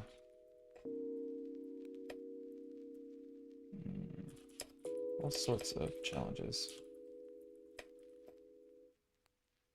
And obstacles in life. Hey Sal, welcome to the stream. And yes, I agree. Glad you're enjoying my videos. Of the state of Las Vegas, you're to guide one through all sorts of challenges and obstacles in life.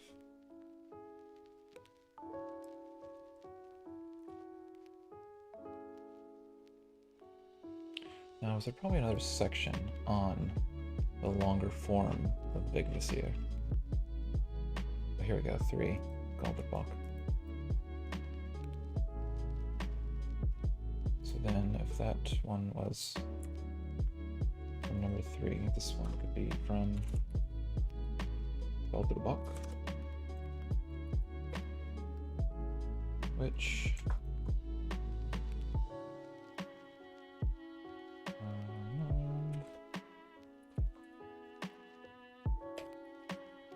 maybe it was Miss Stephen Flowers. Yep, Stefan Flowers. Galderbach.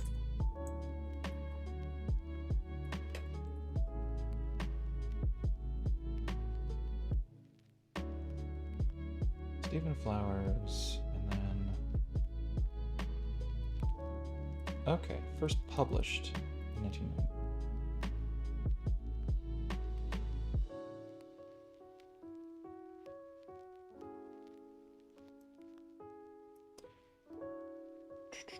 So this is 17th century, 16th to 17th. That's why I tagged it as such.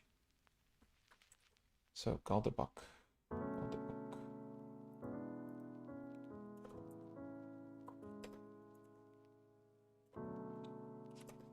Then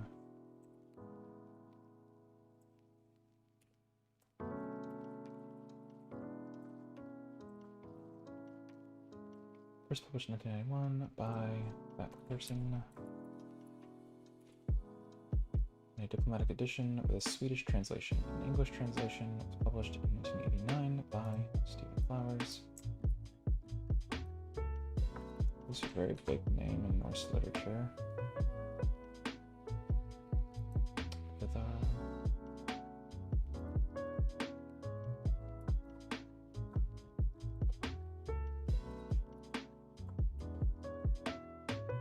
Flowers.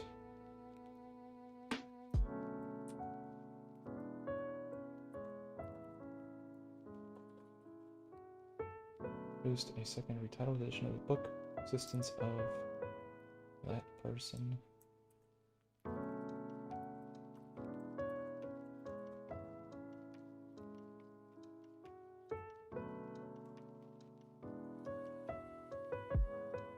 Khaled Idris. I'm a follower for a while. I've been trying to get a hold of you on your email to see if you were able to collaborate on a project. Ah. Interested in consulting.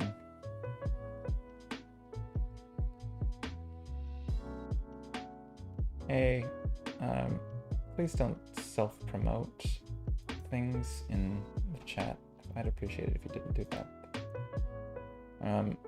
I'm sorry I didn't see your email. If you're asking me to work on a tool or something, or build something with you software-wise, I probably just don't have the time or the bandwidth to do it. I could have just lost the email. I don't know.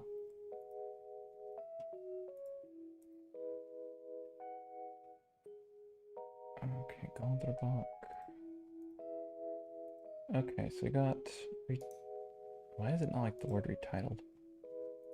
Okay, so overall... Okay.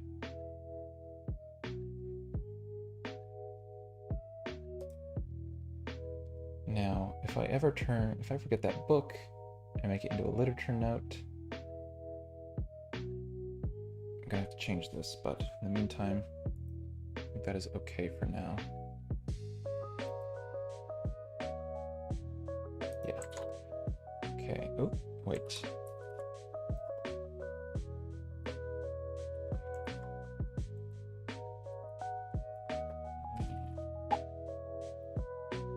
Okay. So, going down the line, I wanted to see the form of vagueness here. Where is it? Huh. Not on here. Oh, here we go. Oh wait, no, those are the sections. Oh, it does go by, it does have section links. Okay. So I'm just gonna copy that section link then.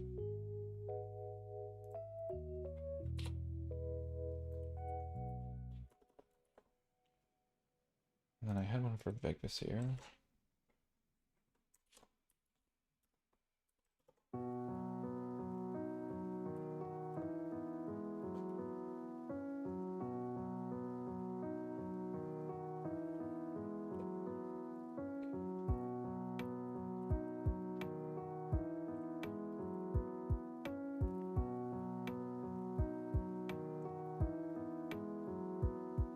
Hey DT, how's it going?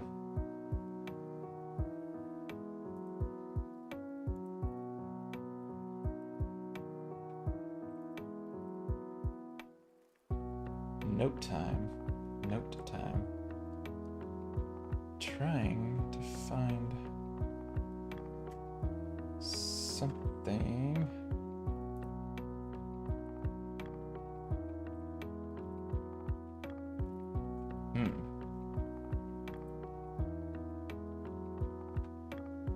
I could have sworn they had it on this site. But I guess they don't. The longer form of vagueness here.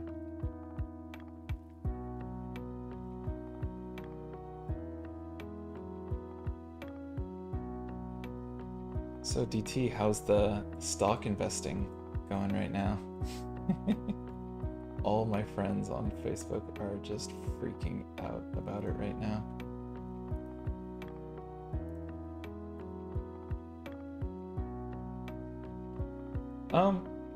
Our data science, research, academia stuff, and then note-taking. I'm doing note-taking right now, but a lot of the code and stuff and data science, I have a lot of variety of topics that all kind of fall under the umbrella of academic related things are data science, academia, note-taking, research, that type of stuff.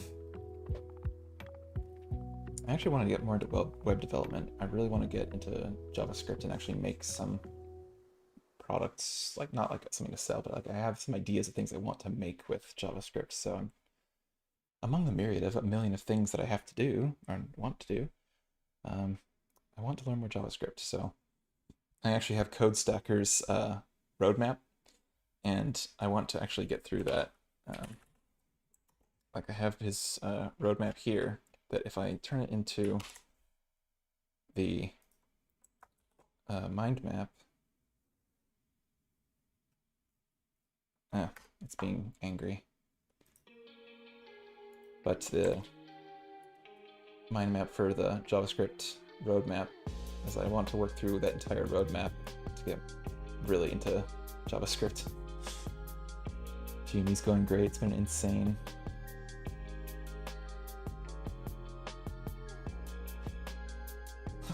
Sarah, oh yeah, that's funny. Hey, DT, Sarah in my chat she's pretty big on Twitter too. She's got like 13K. She does, correct me if I'm wrong, I don't know. I'm talking out my... Anyways, financial stuff, stocks, investing.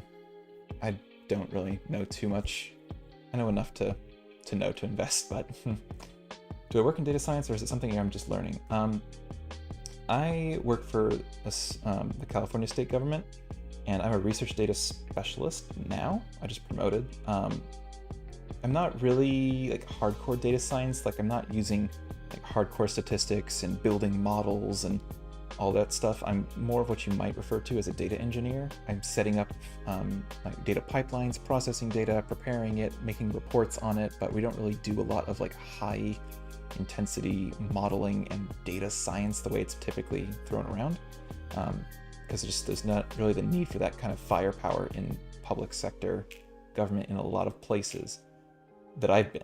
I've only been in one major department, so At the moment, I am trying to learn a lot of different things. I do want to learn more about stats. My degree program that I'm in is for data analytics and data management, but it does touch on like data science, machine learning, models, that type of stuff. So I want to learn everything.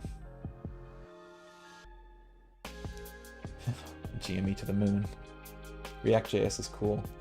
I want to start simple, vanilla JS, build up TypeScript, and do things with as few dependencies as possible, but we'll see where I go. I'm looking at like Electron and building my own applications, just like, not even for business, just because I like to make things for myself. Like I made my own productivity application because I track my productivity with a chess timer. So my chess timer. And these things, the sides cap out at 10 hours. So if I go over 10 hours in a day, I need to actually have a method of getting the record out and then continuing the tracking. So I need to have something that could, basically a CRUD application.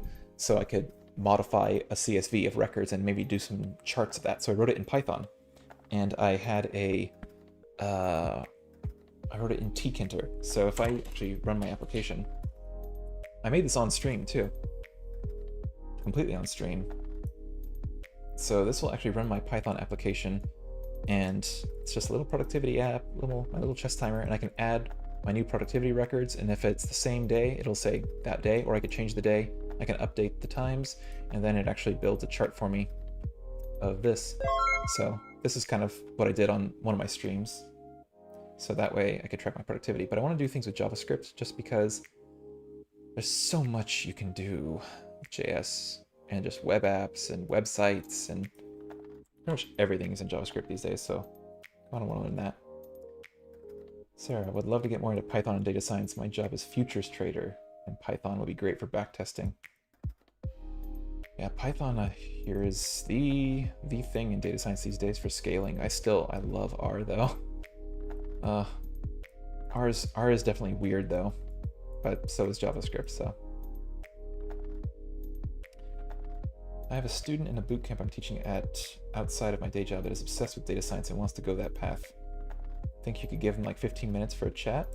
Sure. I mean, I'm not a data scientist, and I'm not anywhere close to data scientist, but I have a vague idea of like working through data engineering to an idea of what data science might encompass.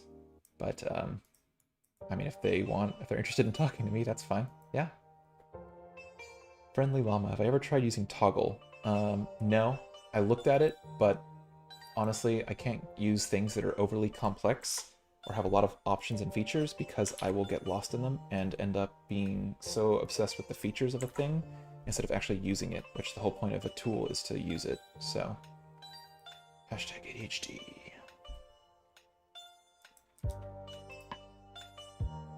Nick Milo has a great video on Toggle. It really does it justice.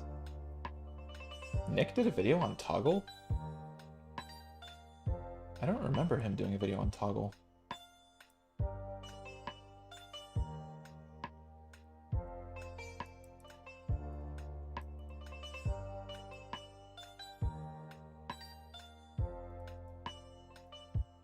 It's misused. Steve. What subject? No, I'm not a data scientist. I'm a research data specialist, but my job could be more construed to being data engineering based on the work practices.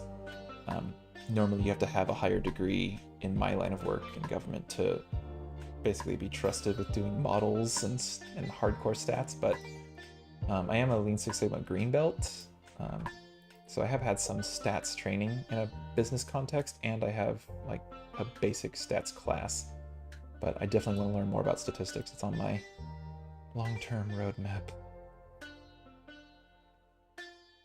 I didn't see that video.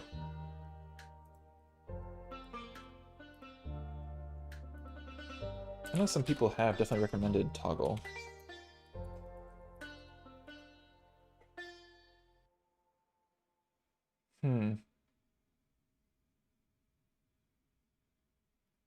No, I don't remember him posting anything about it. If you remember the video, send me the link, because I didn't remember him actually posting the video.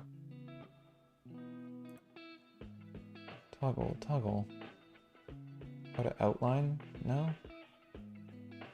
Mm-mm. Because I've seen all these, and no toggle. Oh, it was the outline video? Huh. Must have just not paid attention or something.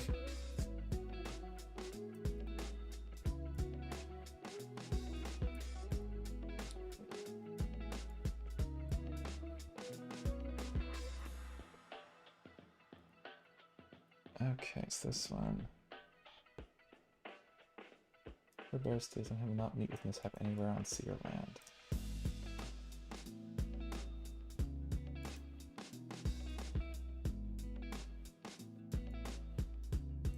That's where it was. Okay, so that one. Second Vigvisir, found in the Hold manuscript. Yep.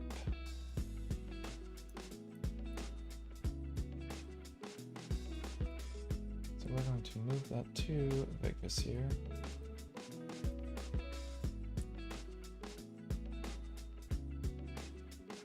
Actually, why don't we do something cool? I'm going to insert table. I'm gonna put both of those into here.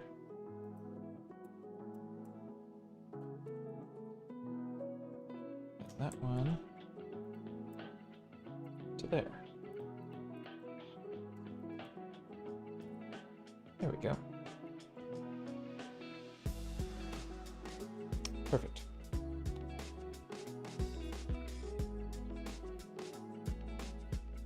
Okay, so that's good enough for Vigvisir. Made that.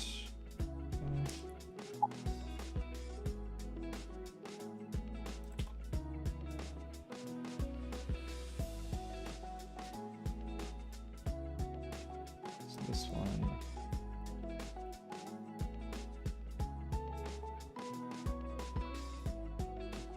Gustafa, or good luck. So, where did that go?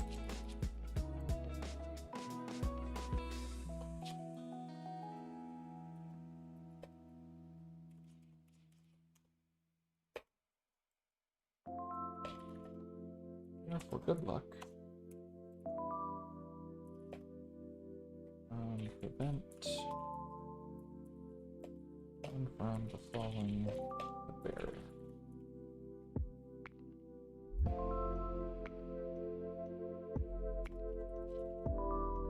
Mistaken with the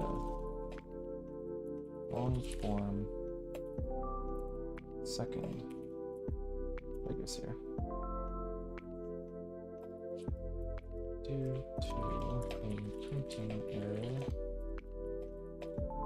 the Ultra book.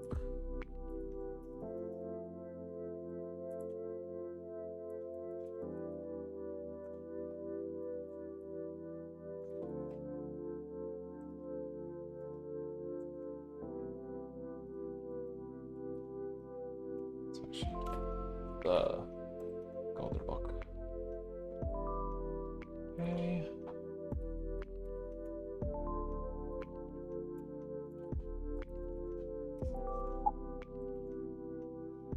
Now we have Oath to Stopper.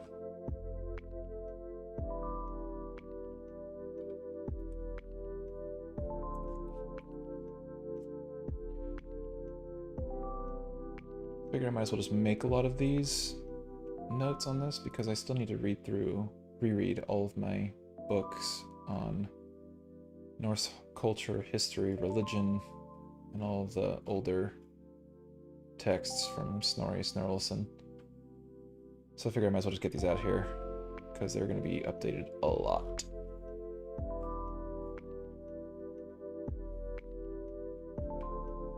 I have no idea what this is. Oh, a blog. Yeah, that's really a reputable source. Hey, thanks for the follow, Friendly Llama.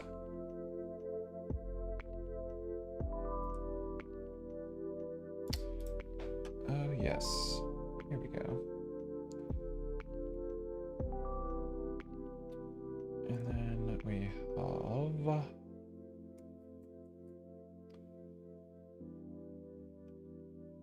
Heh, necropants. If you ever want to be really freaked out, look up necropants. But it is definitely not safe for work.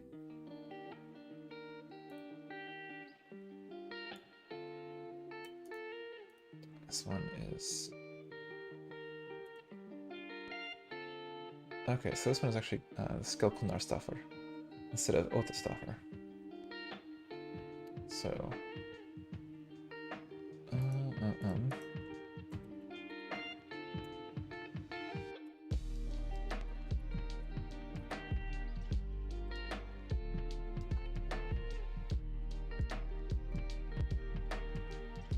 So this one is...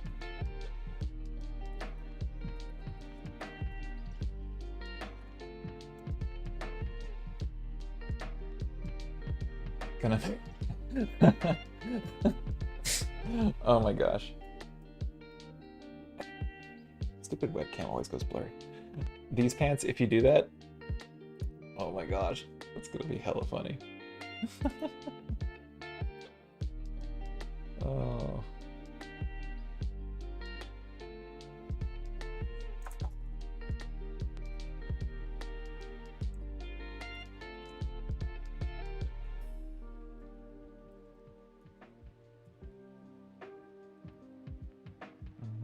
Manuscript.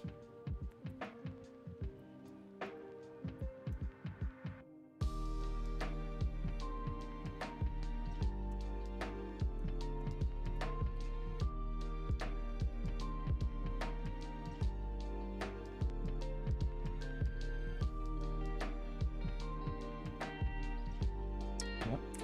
Okay.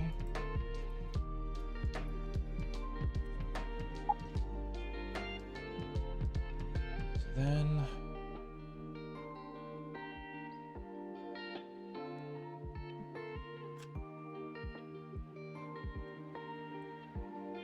so no.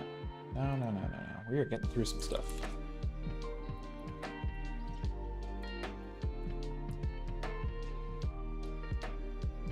There we go.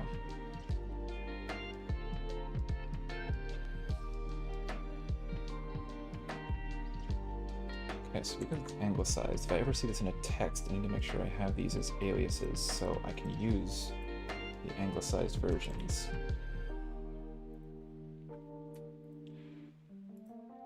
Because I do not want to lose it.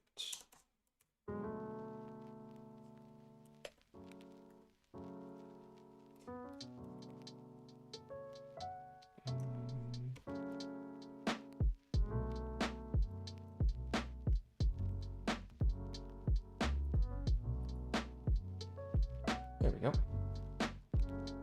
Okay, so we have all of the anglicized names of it.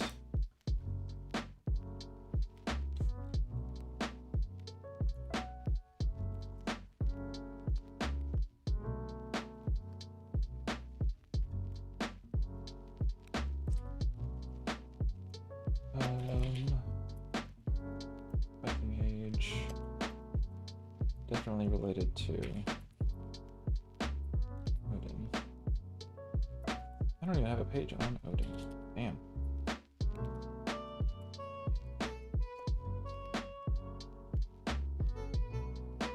Now we're gonna get the whole pantheon in here one day. I was not expecting to do Norse literature today in stream, but here we are. Go where the note-taking takes us. I know there's a different name here. Odin. There we go. Alright, Sarah, thanks for stopping by and spending some time. And thanks for the shout out on Twitter.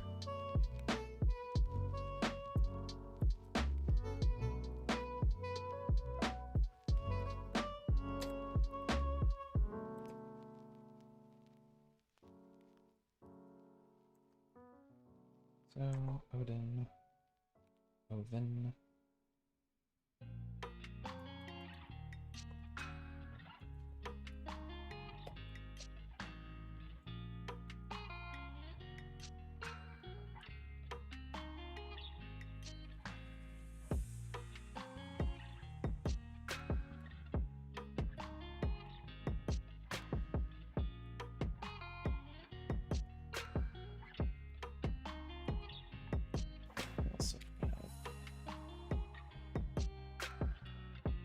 Memory size.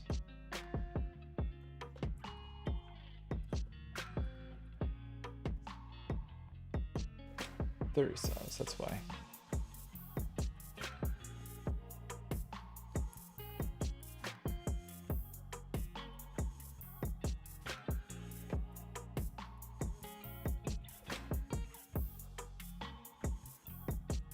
And then we have ESA.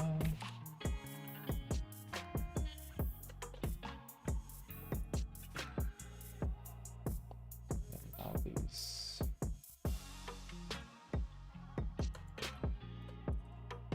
Now, when displayed, hey, yeah, because I actually did the rune study for Urus already. Neat.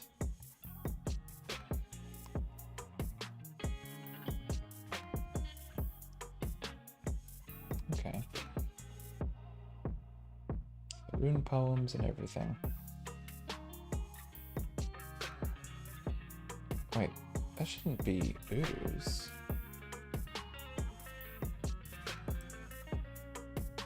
No, that's you. Uh-oh, it should be Uthala.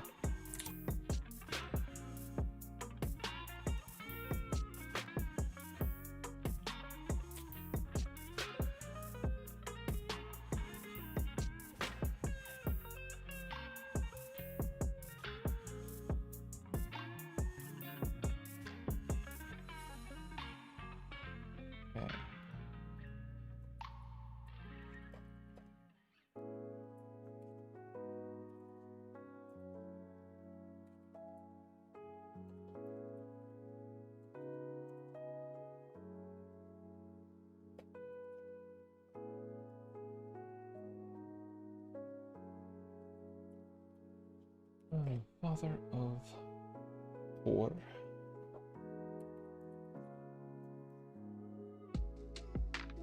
Actually, it does use the thorn rune. So actually, I could just use this.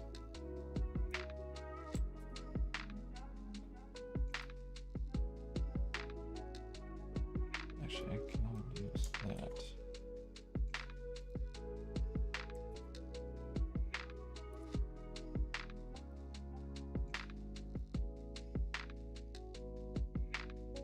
Okay, and then Odin actually was a practitioner of Sather.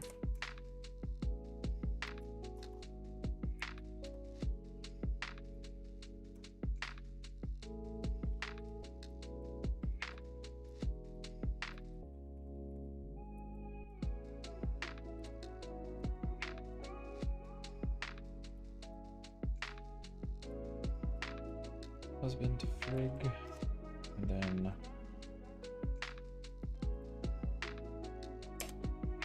he was the father of Thor. But how do I phrase it? Where, who did he couple with? Like, how do I say that? Conceived, oh, father of Thor. Conceived with, is it just Jord? Jord?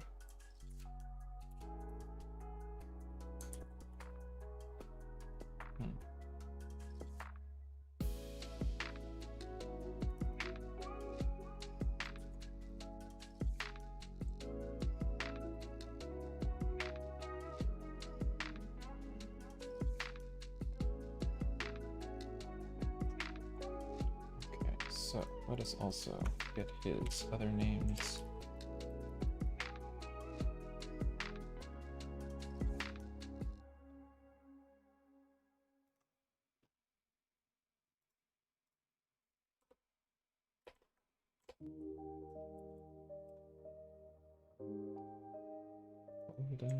Udam.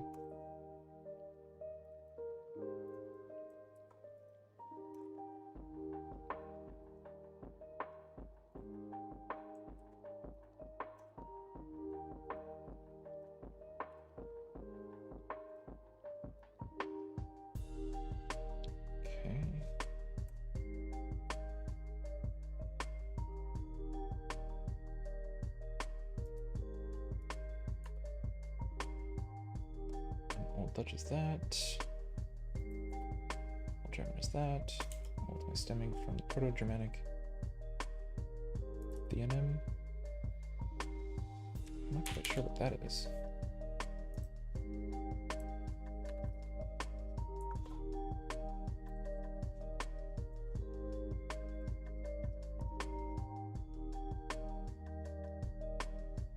Hey Mohammed, I'm glad I've helped you.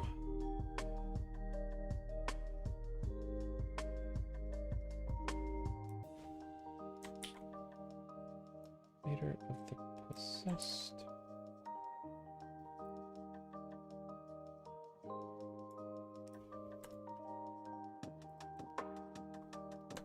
Old Saxon.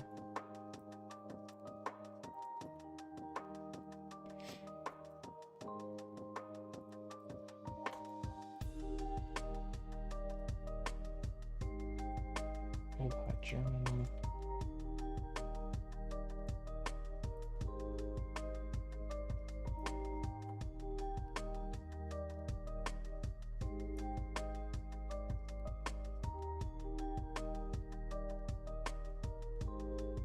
How do I feel about playing videos on 1.5 to 2x speed? I don't watch videos on anything less than 2x speed, and normally it's 2.5.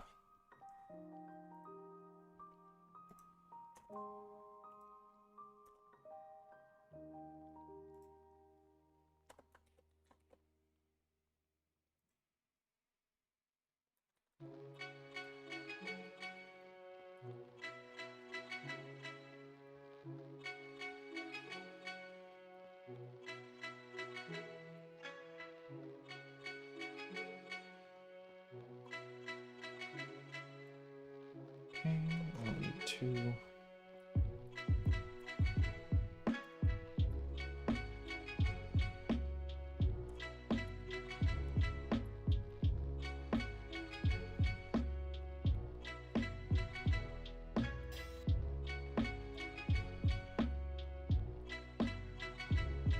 Did I do something wrong here? Nope. Oh. Ah, space would do. Okay.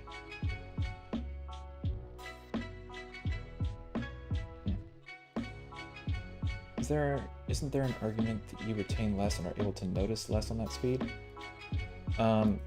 Well, I mean, I'm not watching a dense academic video if I'm doing that.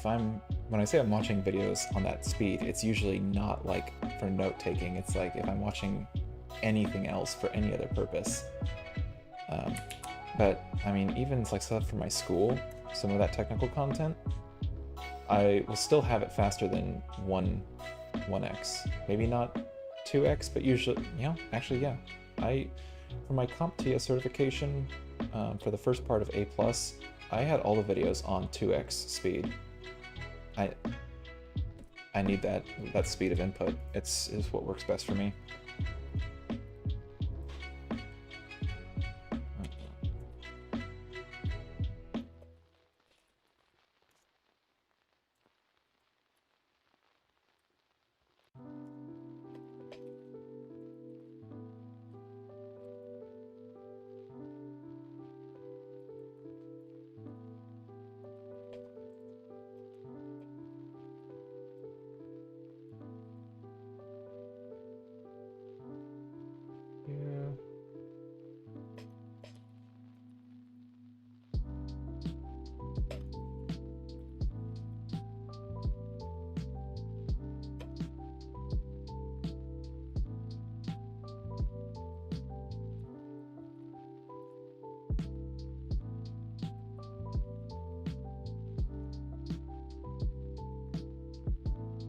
When do you think Obsidian will go from beta to 1.0? No clue.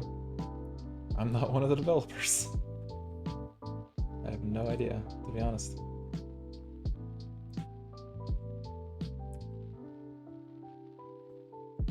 Oh yeah, I was looking at Yord.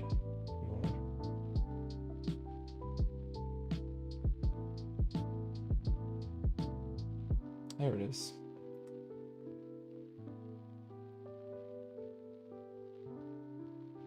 Fjord and Balder the Frigg.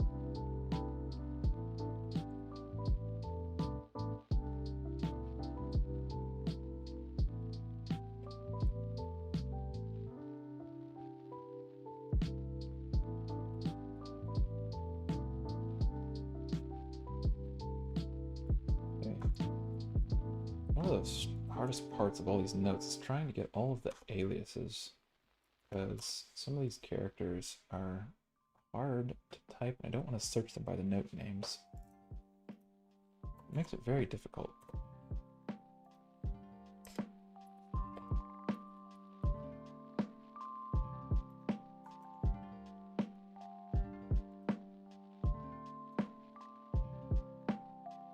Personification of the earth.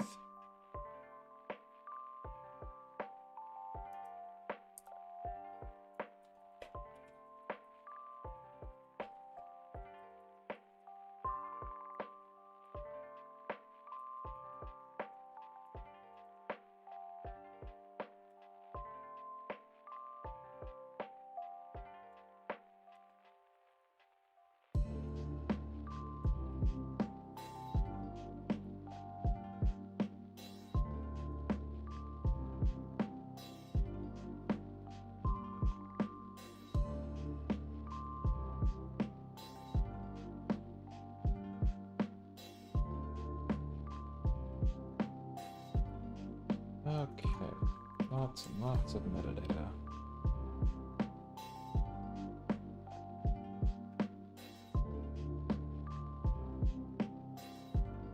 Millions and millions of runes. So she's the personification of earth. Poetic synonym for land and earth.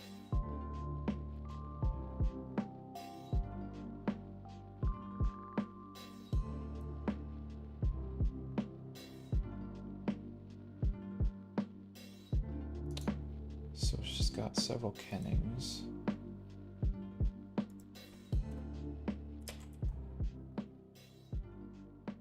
And also this one. Son of synonym, because it's not one of Odin's. Oh, what? No. Yes, Manix, go away. Novoluspa. Voluspa.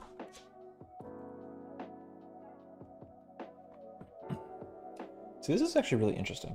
Because of the alias feature, what you could do is, because in Norse literature, there's something called kennings, where basically people try to be smart and like refer to somebody without actually referring to them, like saying, how would you say, he who hung himself on the tree and, you know, skewered himself with a spear. I don't know.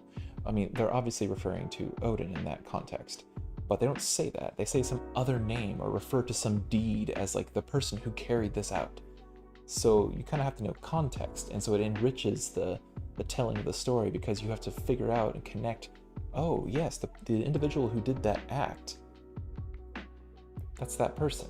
And so when you connect those two things, you know, that's basically what it is. That I have a whole book on just Norse kennings that say this person has, like Odin has so many alternative names. But if you were to do something like that in Obsidian and put all these different pieces and names in here, you could link to individuals across that and see the connection of the individuals across all these different pieces of Nordic literature. Very interesting idea. Is my Obsidian public? Yes, it is. The link, let's see here. I don't have that on automated, so here. Publish. That's my public brain.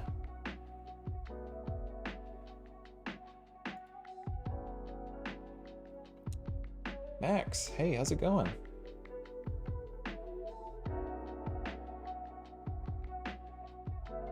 Current section.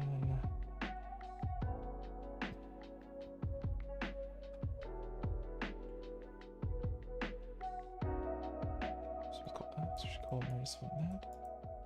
Their daughter was.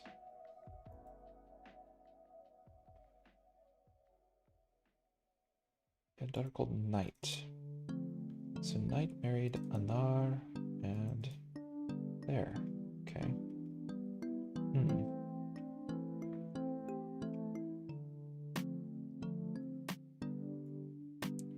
Kennings for the goddess Frigg, including rival of your...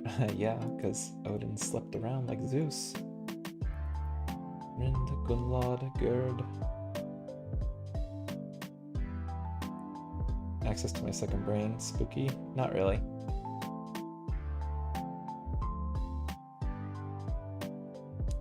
Ymir's flesh. How shall Earth be referred to? By calling it Ymir's flesh. Oh yeah. It's because the world was formed out of Ymir's corpse. That would mean that Earth is the corpse of Ymir.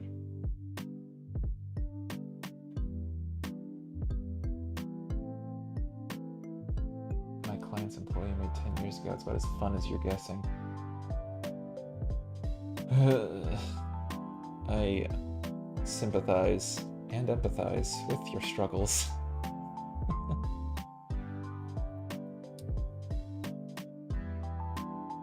Okay, so ships actually, therefore, made from the corpse of Ymir.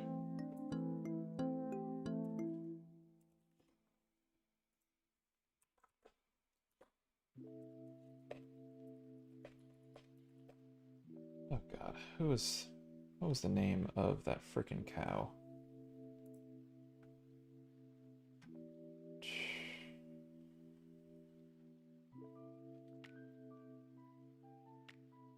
There it is. Athumbla. I don't even know how to pronounce this frickin' cow's name.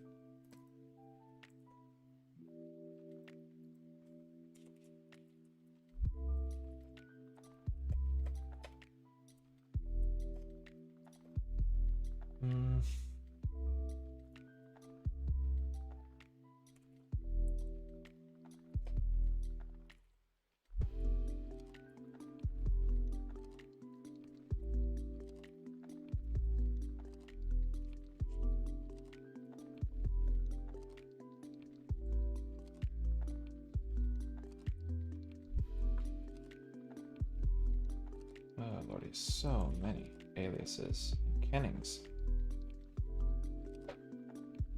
Mohammed, do I watch any anime? If so, any favorites? I haven't been actively watching too much, but I do have some that I do really like. Let me see. I forget them all if I don't write them down to follow up on them later. Notes.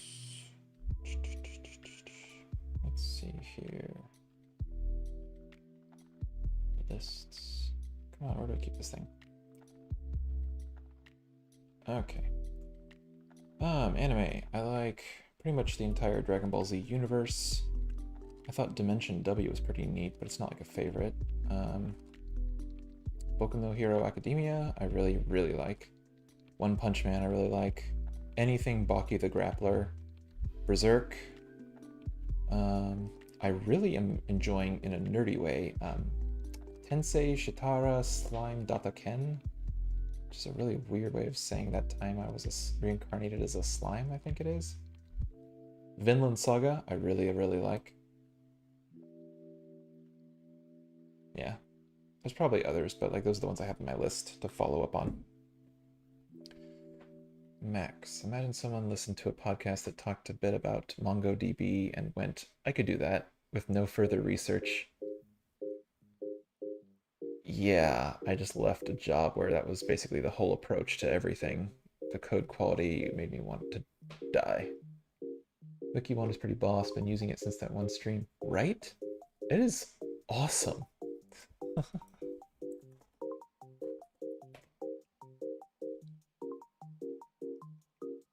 Yeah, right? It's great. I love how OP the main character is. Just like, oh my god.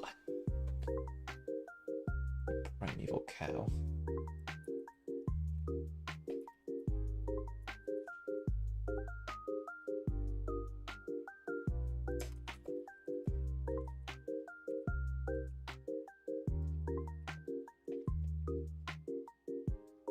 Ilunga Gap. Where's that?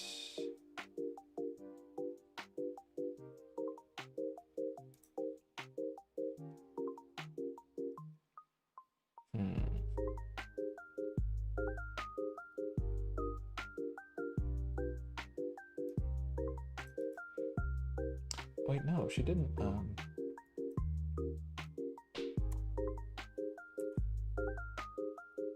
Ymir was not flicked from the ice.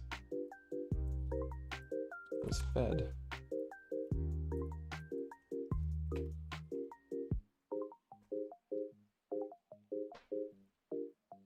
That primordial frost giant, frost Jotun. Yeah.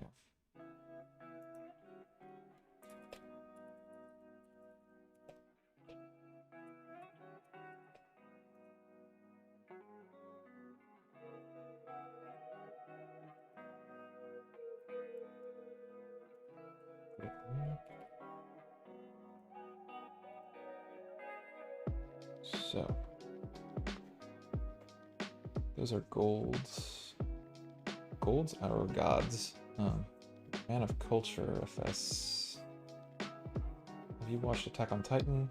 Yep, like that one a lot too. There's just so many. I've watched a lot of things. I used to watch a lot of stuff growing up, so just it all gets lost. But yeah, I like Attack on Titan a lot too.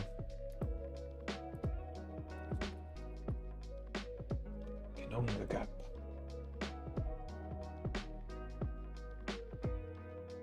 Cowboy Bebop and Ghost in the Shell. But Furry, I haven't heard of that one.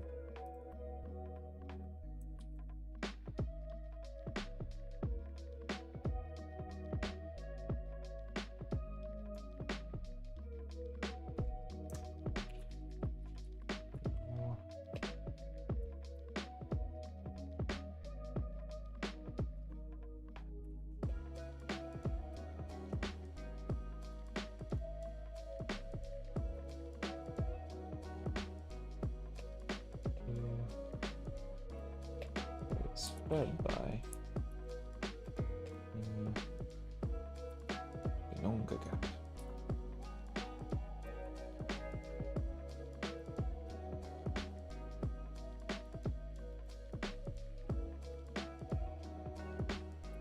Boy between Muspelheim. Am I spelling that right? Gaping Abyss. Yawning Void. Primordial Void.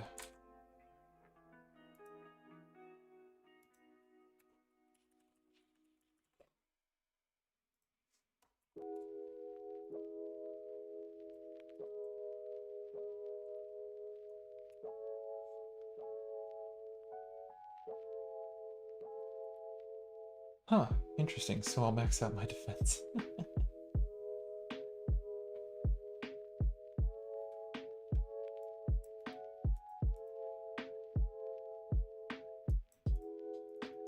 Muspelheim.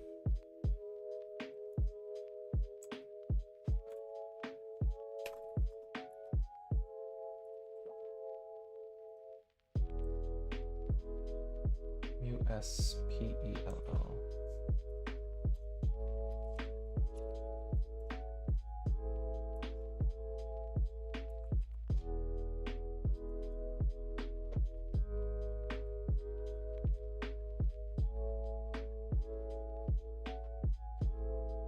Oy, so many, so many notes.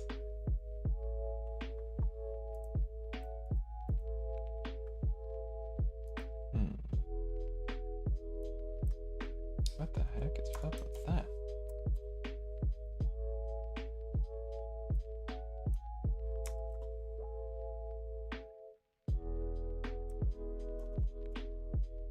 There we go.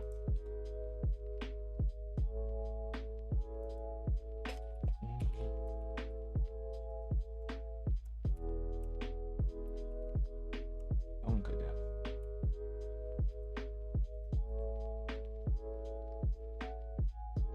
Man, if I put the entire Norse cosmology into Obsidian, that would be insane.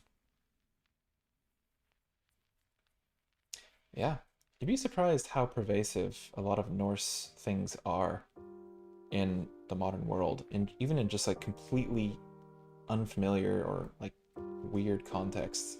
Like, have you all looked at Bluetooth, like looked at Bluetooth, the logo, Bluetooth, it's actually the B and T runes, or the thorn. Actually, it's the H and B, I believe. Either way, Bluetooth is named after a king of Norway, Harald Bluetooth. Or was it Norway or Denmark? I think it was Norway. Either way, Harald Bluetooth is the reason why Bluetooth is named what it is, and the Bluetooth symbol, the logo, is a bind rune of Harald Bluetooth's initials. Like, there's a lot of things from Viking and Nordic culture that has just been so pervasive. It's really interesting.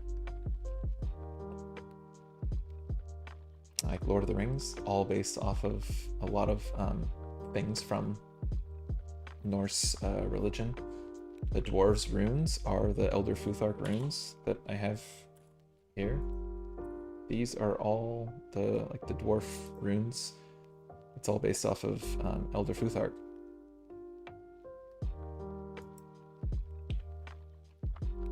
Probably a dumb question. How do I scroll between my notes without using your mouse? I have sliding panes. There's a couple ways. There's a plugin for allowing the Control tab to go through your notes and Control Shift tab or Shift tab. But I have a magic touchpad next to me for my MacBook, and so I'm usually traversing my workspaces like that, or going through the panes with my touchpad. But yeah, you can also do the Shift scroll wheel. But I prefer just to use my touchpad because my hand's already resting there.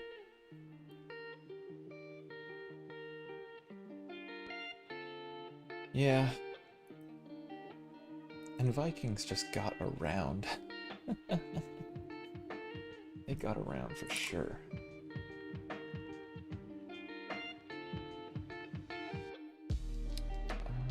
Okay. Make that. Okay, so I actually need to make that as a.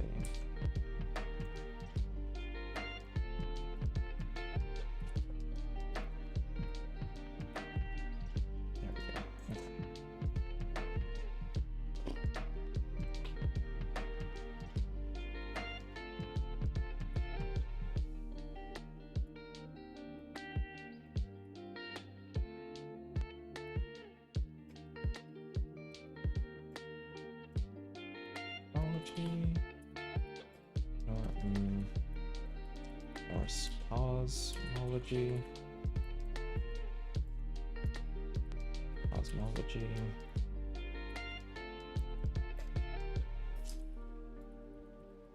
Creation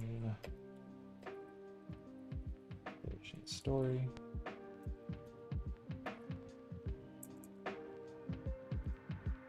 And this one should actually mentioned.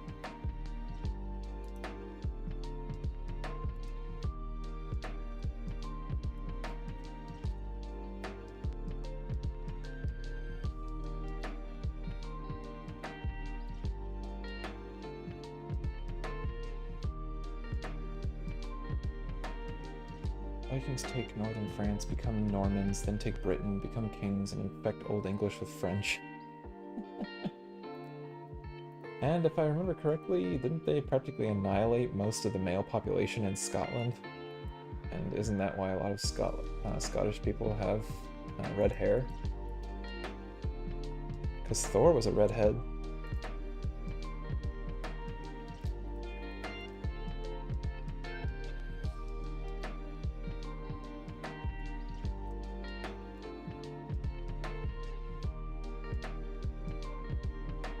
Saxons? Oh. Oh, there was the Danelaw set up in northern Britain. The Danes. Cosmology. Cosmology and creation story. That's also related to Yggdrasil.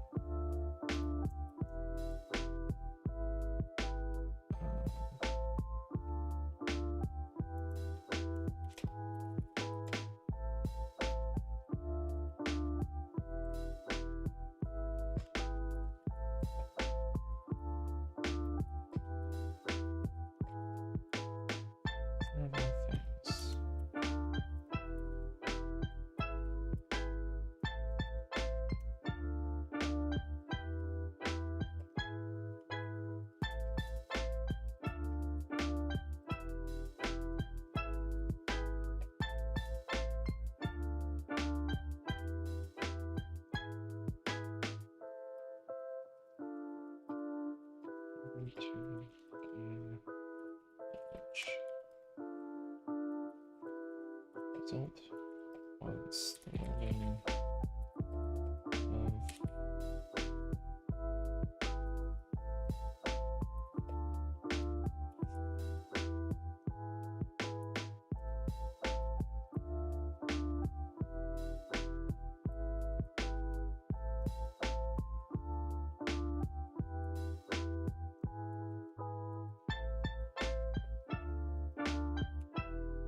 okay. Say there loaded is well.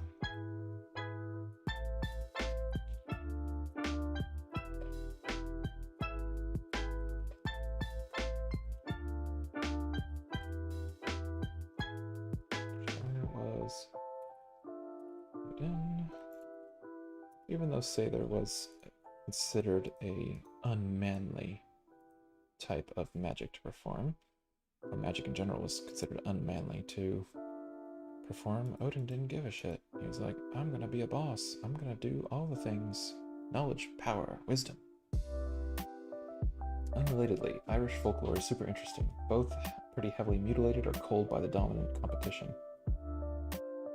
Isn't that where, admittedly, a lot of this I'm remembering from watching American Gods, but I've always loved mythologies. I grew up loving mythologies, so a lot of Celtic, Nordic, even Egyptian.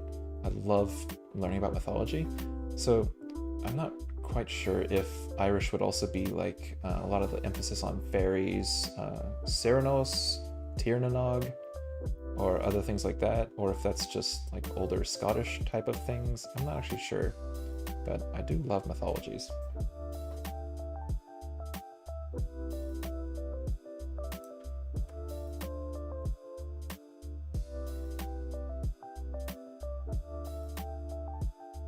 There's so much that could go into these. Overly sarcastic productions of mythology series. I have not. If you're in my server or on Discord, just DM me that. I would be interested in seeing that.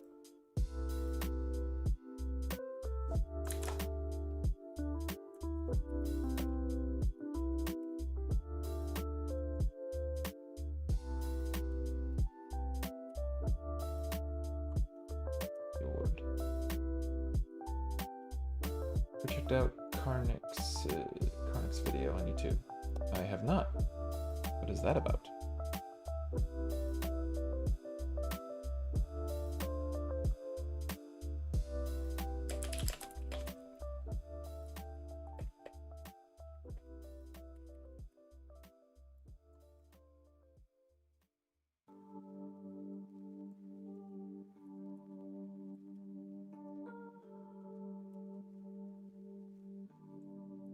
Oh boy, what a can of worms I have opened here.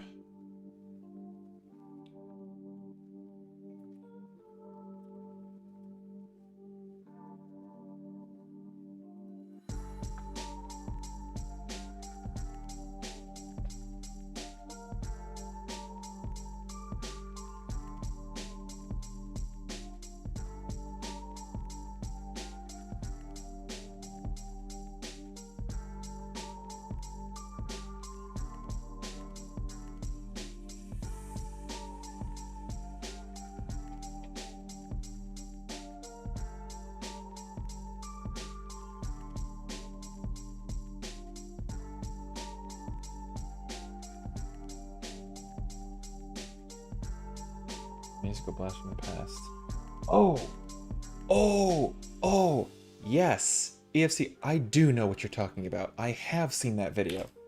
That was awesome. If you have the link, post it in the chat, but I did remember seeing that.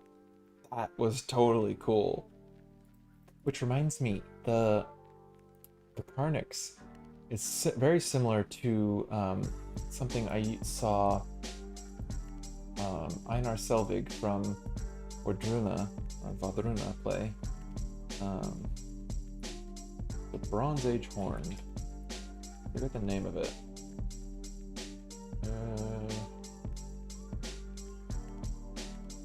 Lure. It's a lure. Let's see. Here it is.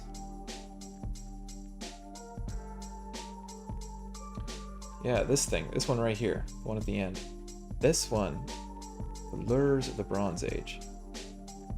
I was actually at the Waldruna concert in San Francisco a couple years ago, and when hearing this thing in the amphitheater, whoa, it was so freaking cool.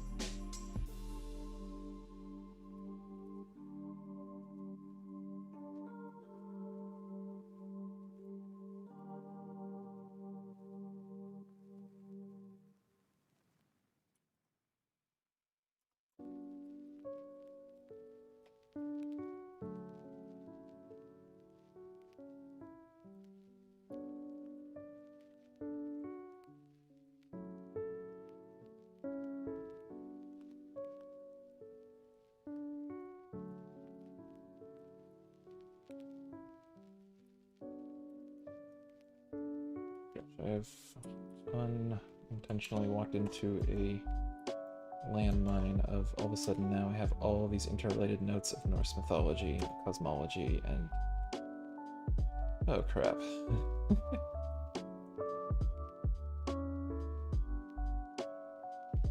Oh, actually I don't know if it'll let you post hyperlinks in the YouTube chat. That's so stupid. I don't think it's a setting I can change. Try posting it without, like, take out the periods and put like the word dot or something.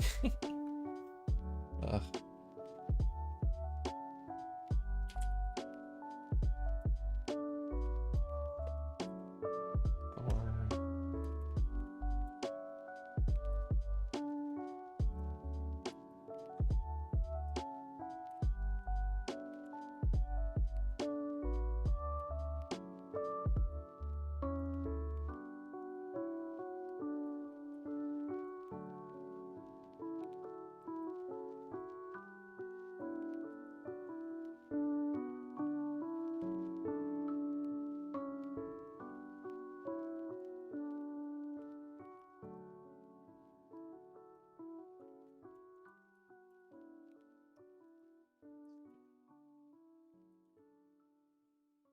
Related would be...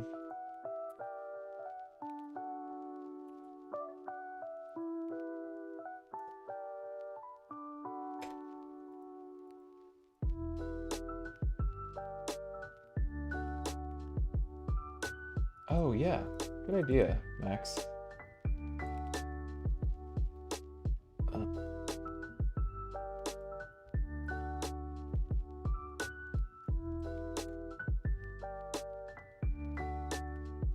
Written. Oh yeah.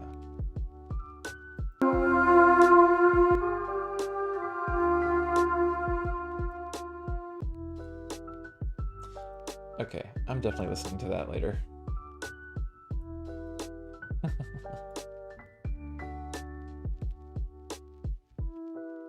Okay, there are so many... so many notes to do on Norse mythology and cosmology. Man, what a freaking pit trap I've fallen into now, haven't I?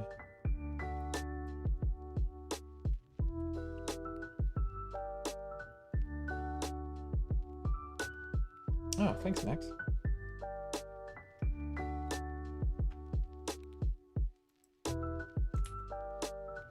Cosmology, creation story. Journey to the west. Nice.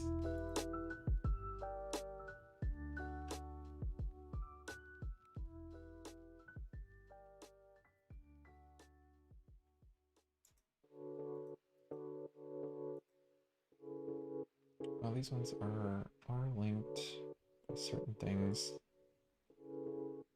So I'm definitely going to be adding to these with time.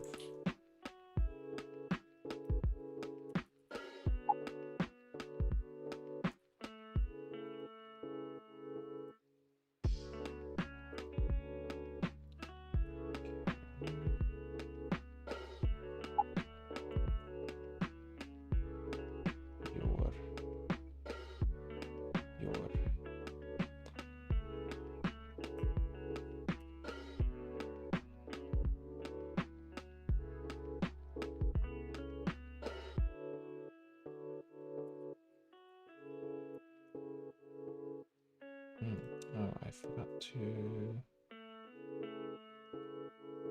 Muspelheim.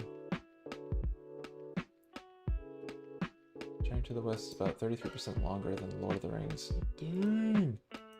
That is hefty watch time.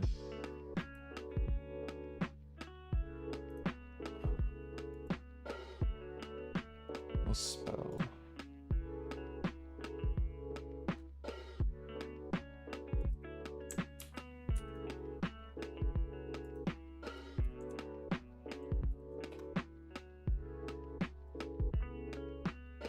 Read time. Oh.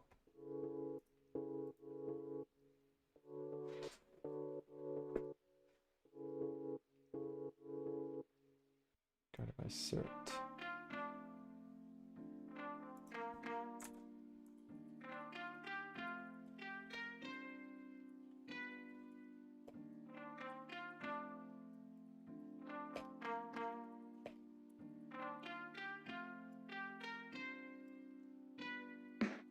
Uploaded.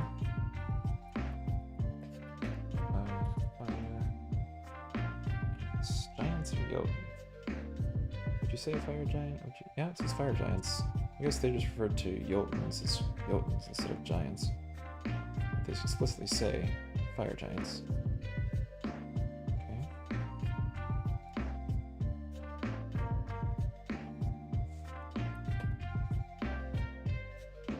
Ruled over?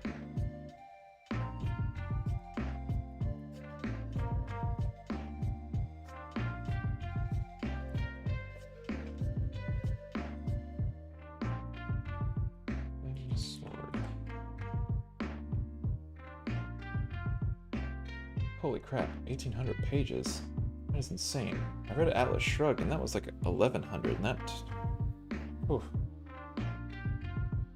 Covers it at breakneck speed, but it still takes time.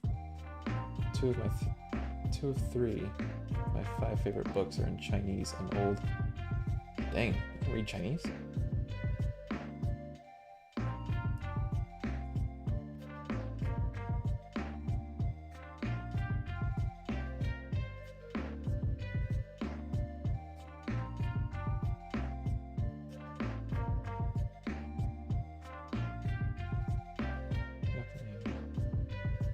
Okay, so that's just another YMER.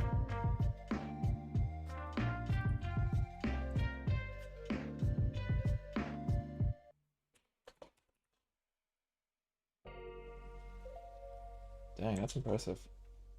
I hear Chinese is hard. Or that any of those the languages with a lot of the symbolic... I don't even know how you say the word, but the alphabets. The image thingies. I don't even know how to say it. Muspelheim.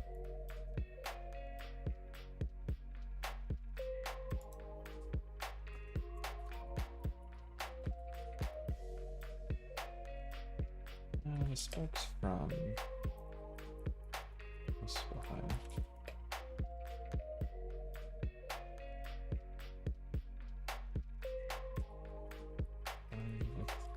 Nice.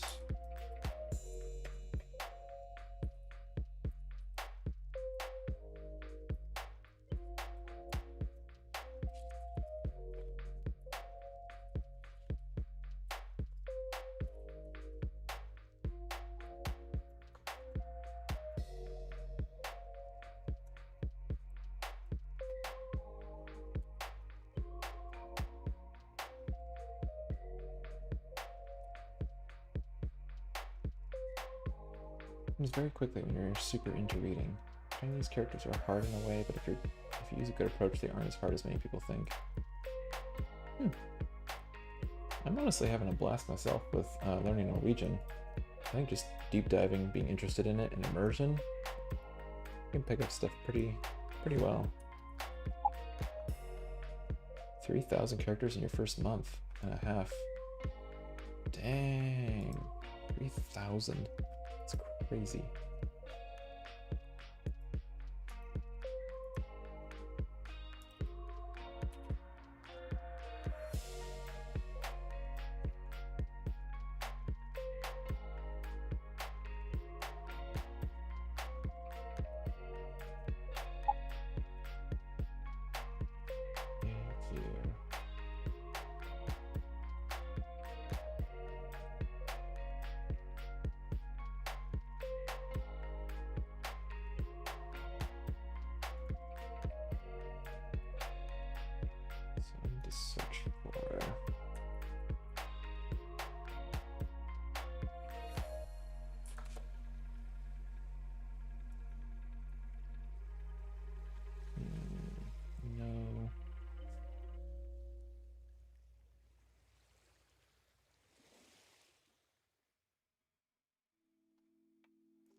Huh.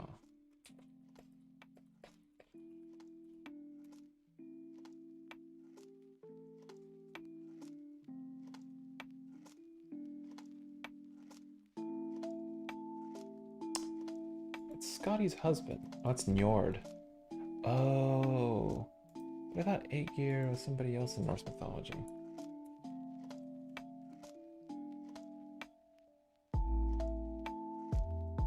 No, yeah. Personification of the sea. I was right. Why wasn't he coming up in search?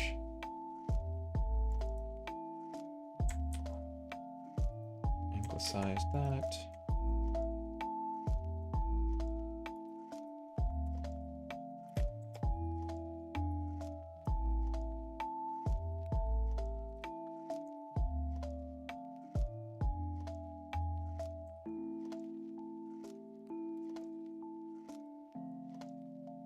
Thing is, you use about 150 characters 80% of the time in normal reading. Fantasy and sci-fi get hairy really quick, though. You can imagine.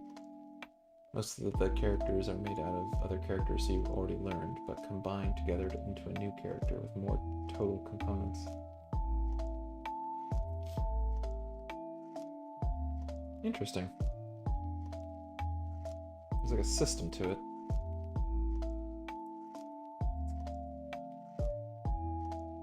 Which reminds me, it makes me think too about how different languages and learning languages that are set up system-wise in different ways, like German, about how like rigid and structured, and things about how language and learning a particular language actually changes the formation of structures in the brain. I wonder how like learning languages like that have a like huge character-based alphabet versus like actual letters, it's these symbols, and the symbol stands for something in of itself, and those symbols themselves could also have deeper context. It's kind of like the Norse runes, but on a more massive scale, because 3,000 plus more. And I really wonder about how the usage of those types of languages and alphabets and entire syntax library, I don't even know how you'd refer to it, actually change how somebody perceives and thinks about anything. Like, how does that change a human? I think that's really interesting, actually. Mary Turan.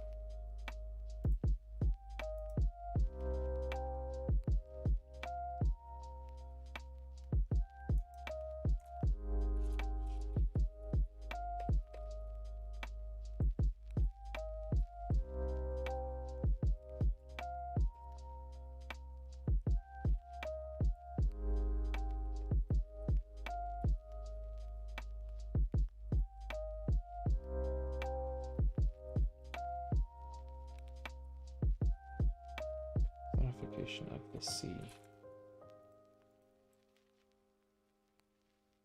I can get that.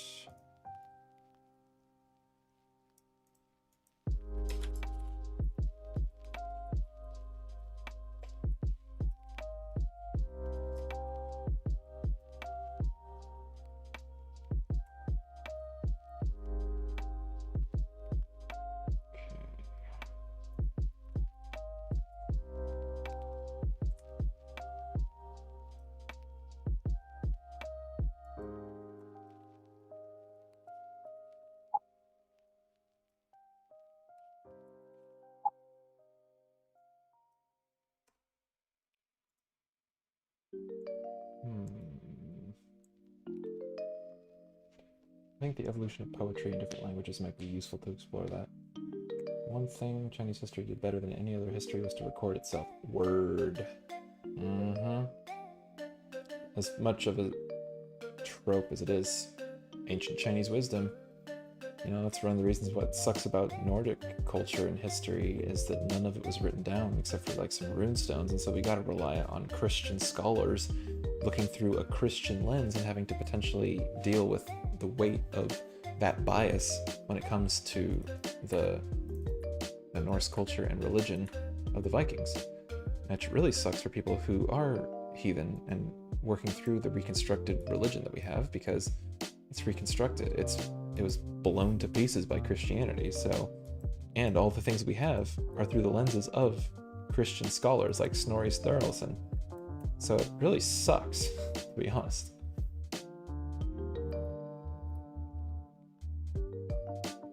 A lot of examples of the evolution of poetry in China. There's some interesting things there to do with the fact that different spoken Chinese dialects are better thought of as different languages. Yeah.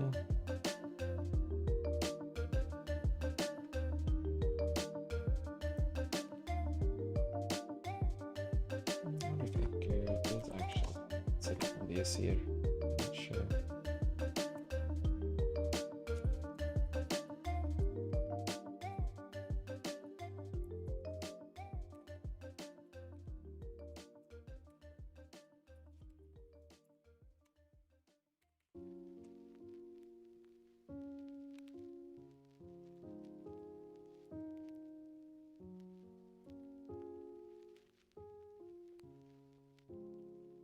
What was Thor's wife's name?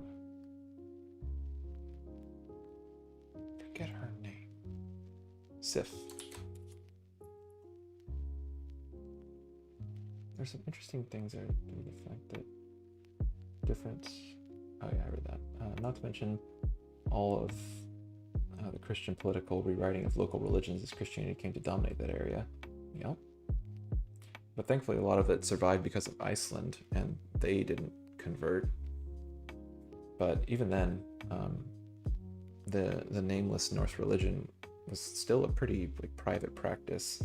It was very much dependent and independent, household to household, and kind of personalized. What could be adapted to Christian advantage was, and the rest was often purged. Most of Irish mythology, yeah. Not to mention, things like just like the pure absorption. What you could be adapted to advantage. Basically, the adoption of different things to ease the transition of absorption of a culture. So, like Yule, or other. I mean, there's the whole discussion about Coca-Cola and Santa and Odin and all that crap, but the absorption of a culture, and by easing that process of picking certain things and saying, hey, we have that too. It's this. It's the same thing, right? But kind of like the whole meet in the middle, and then you take a step back, then meet me in the middle, then take a step back, that whole type of thing. But yeah, it really sucks, to be honest. Let's see here.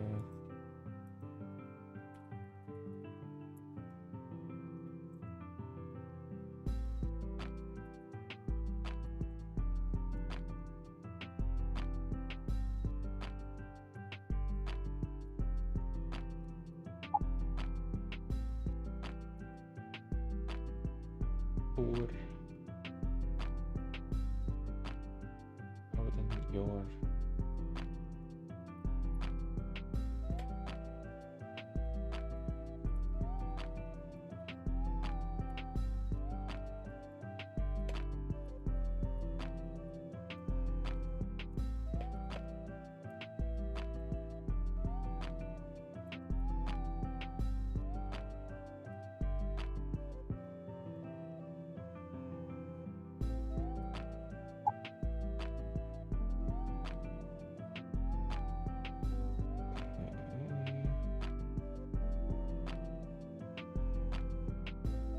honestly just don't have the time to really flesh these out very well right now, but as I reread a lot of my books on this, I will likely do that.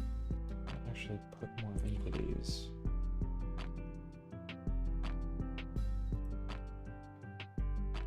Balder.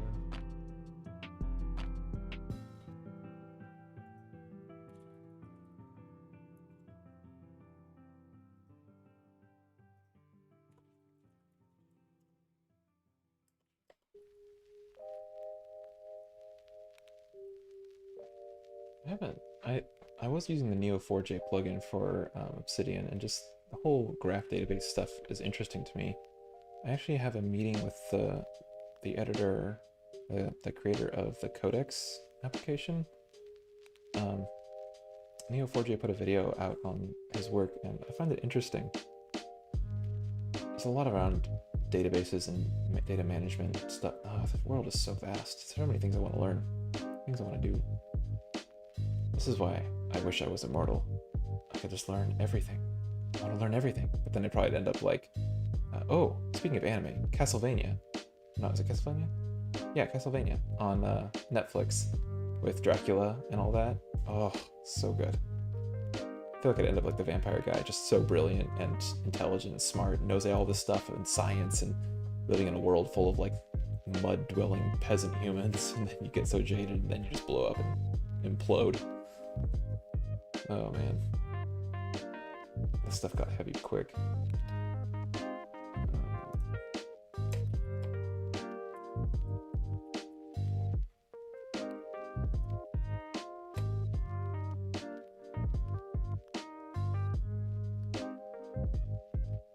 Wow, consistency with schema?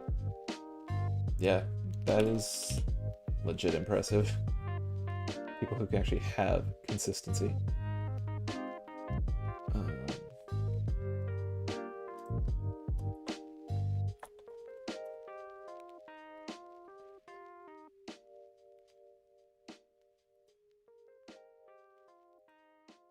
Okay, I'll leave that one as a seedling.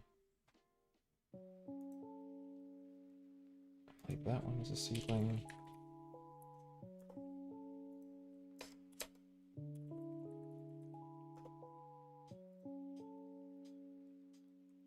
Come back to that. Hold manuscript.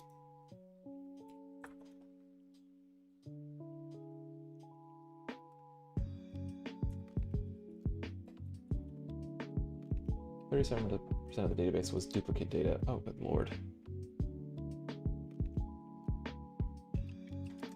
I mean, dry principle, people. Reduce duplication of effort.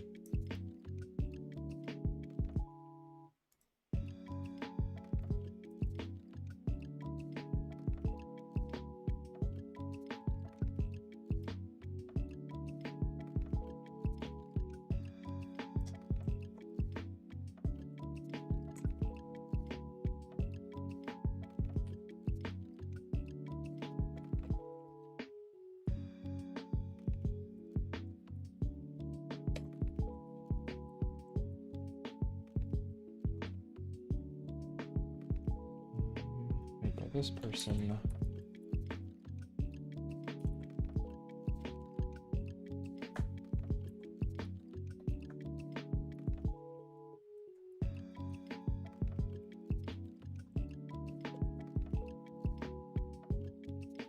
'18th century, the early 20th century.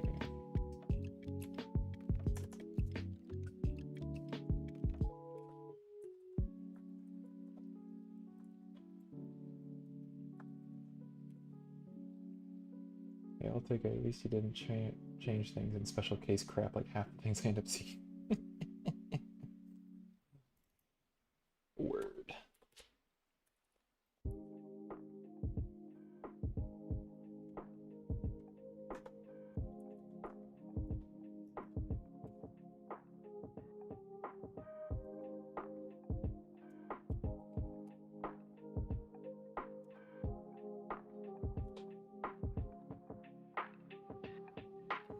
Presentation skill.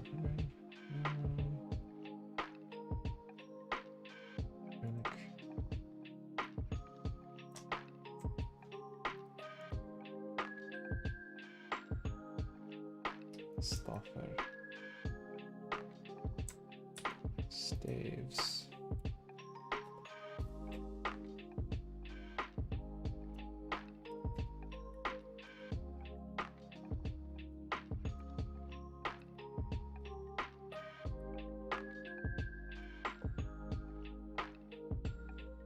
Staves.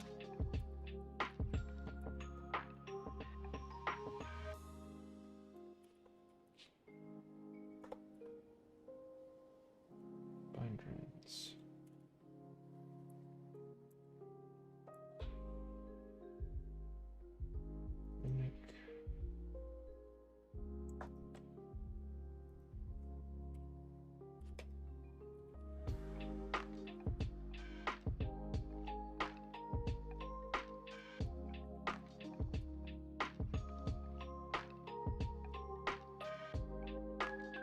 all their stuff there.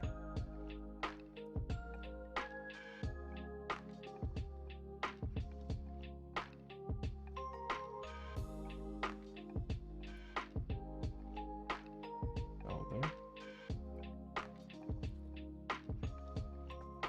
Should want to edit that. Follow up on that later.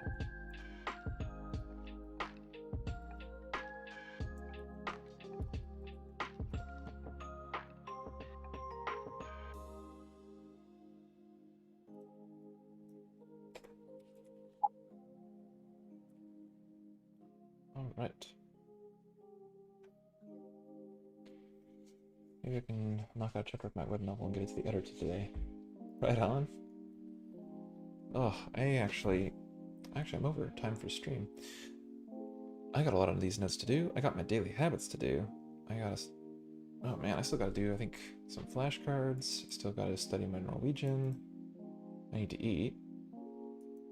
And then I got a lot of these notes to go through now. I think I have more.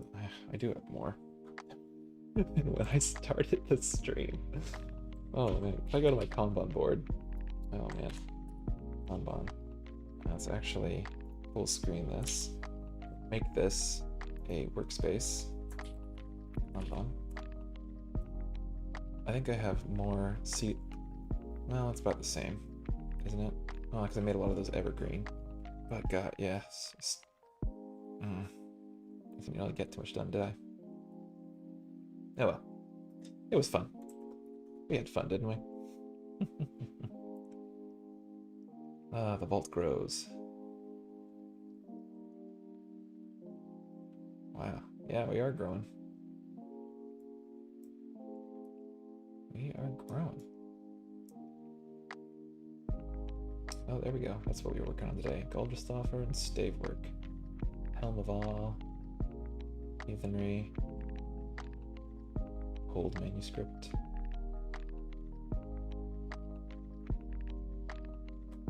Oh, yeah. There's so much knowledge in the world. I want to learn everything. Ugh. This is one of the best miscellaneous combo streams I follow. Well, certainly I am glad that you feel that way. Oh man. Oh, that brings me joy. It sparks joy. Alright, I think I'm actually gonna have to sign off now. I need to go eat dinner, but this has been fun.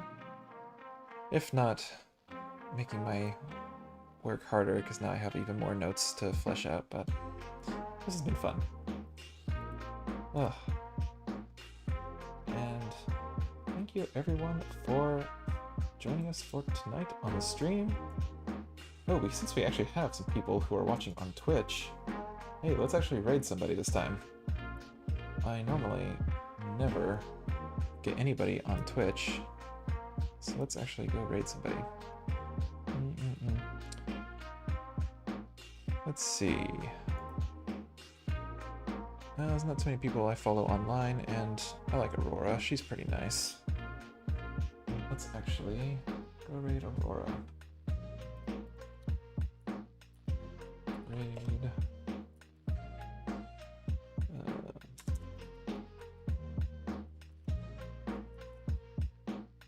All right. Thank you for tuning in, everybody. And I will probably see you next week on Thursday or Friday. Or both. And new videos coming on YouTube. Alright, bye!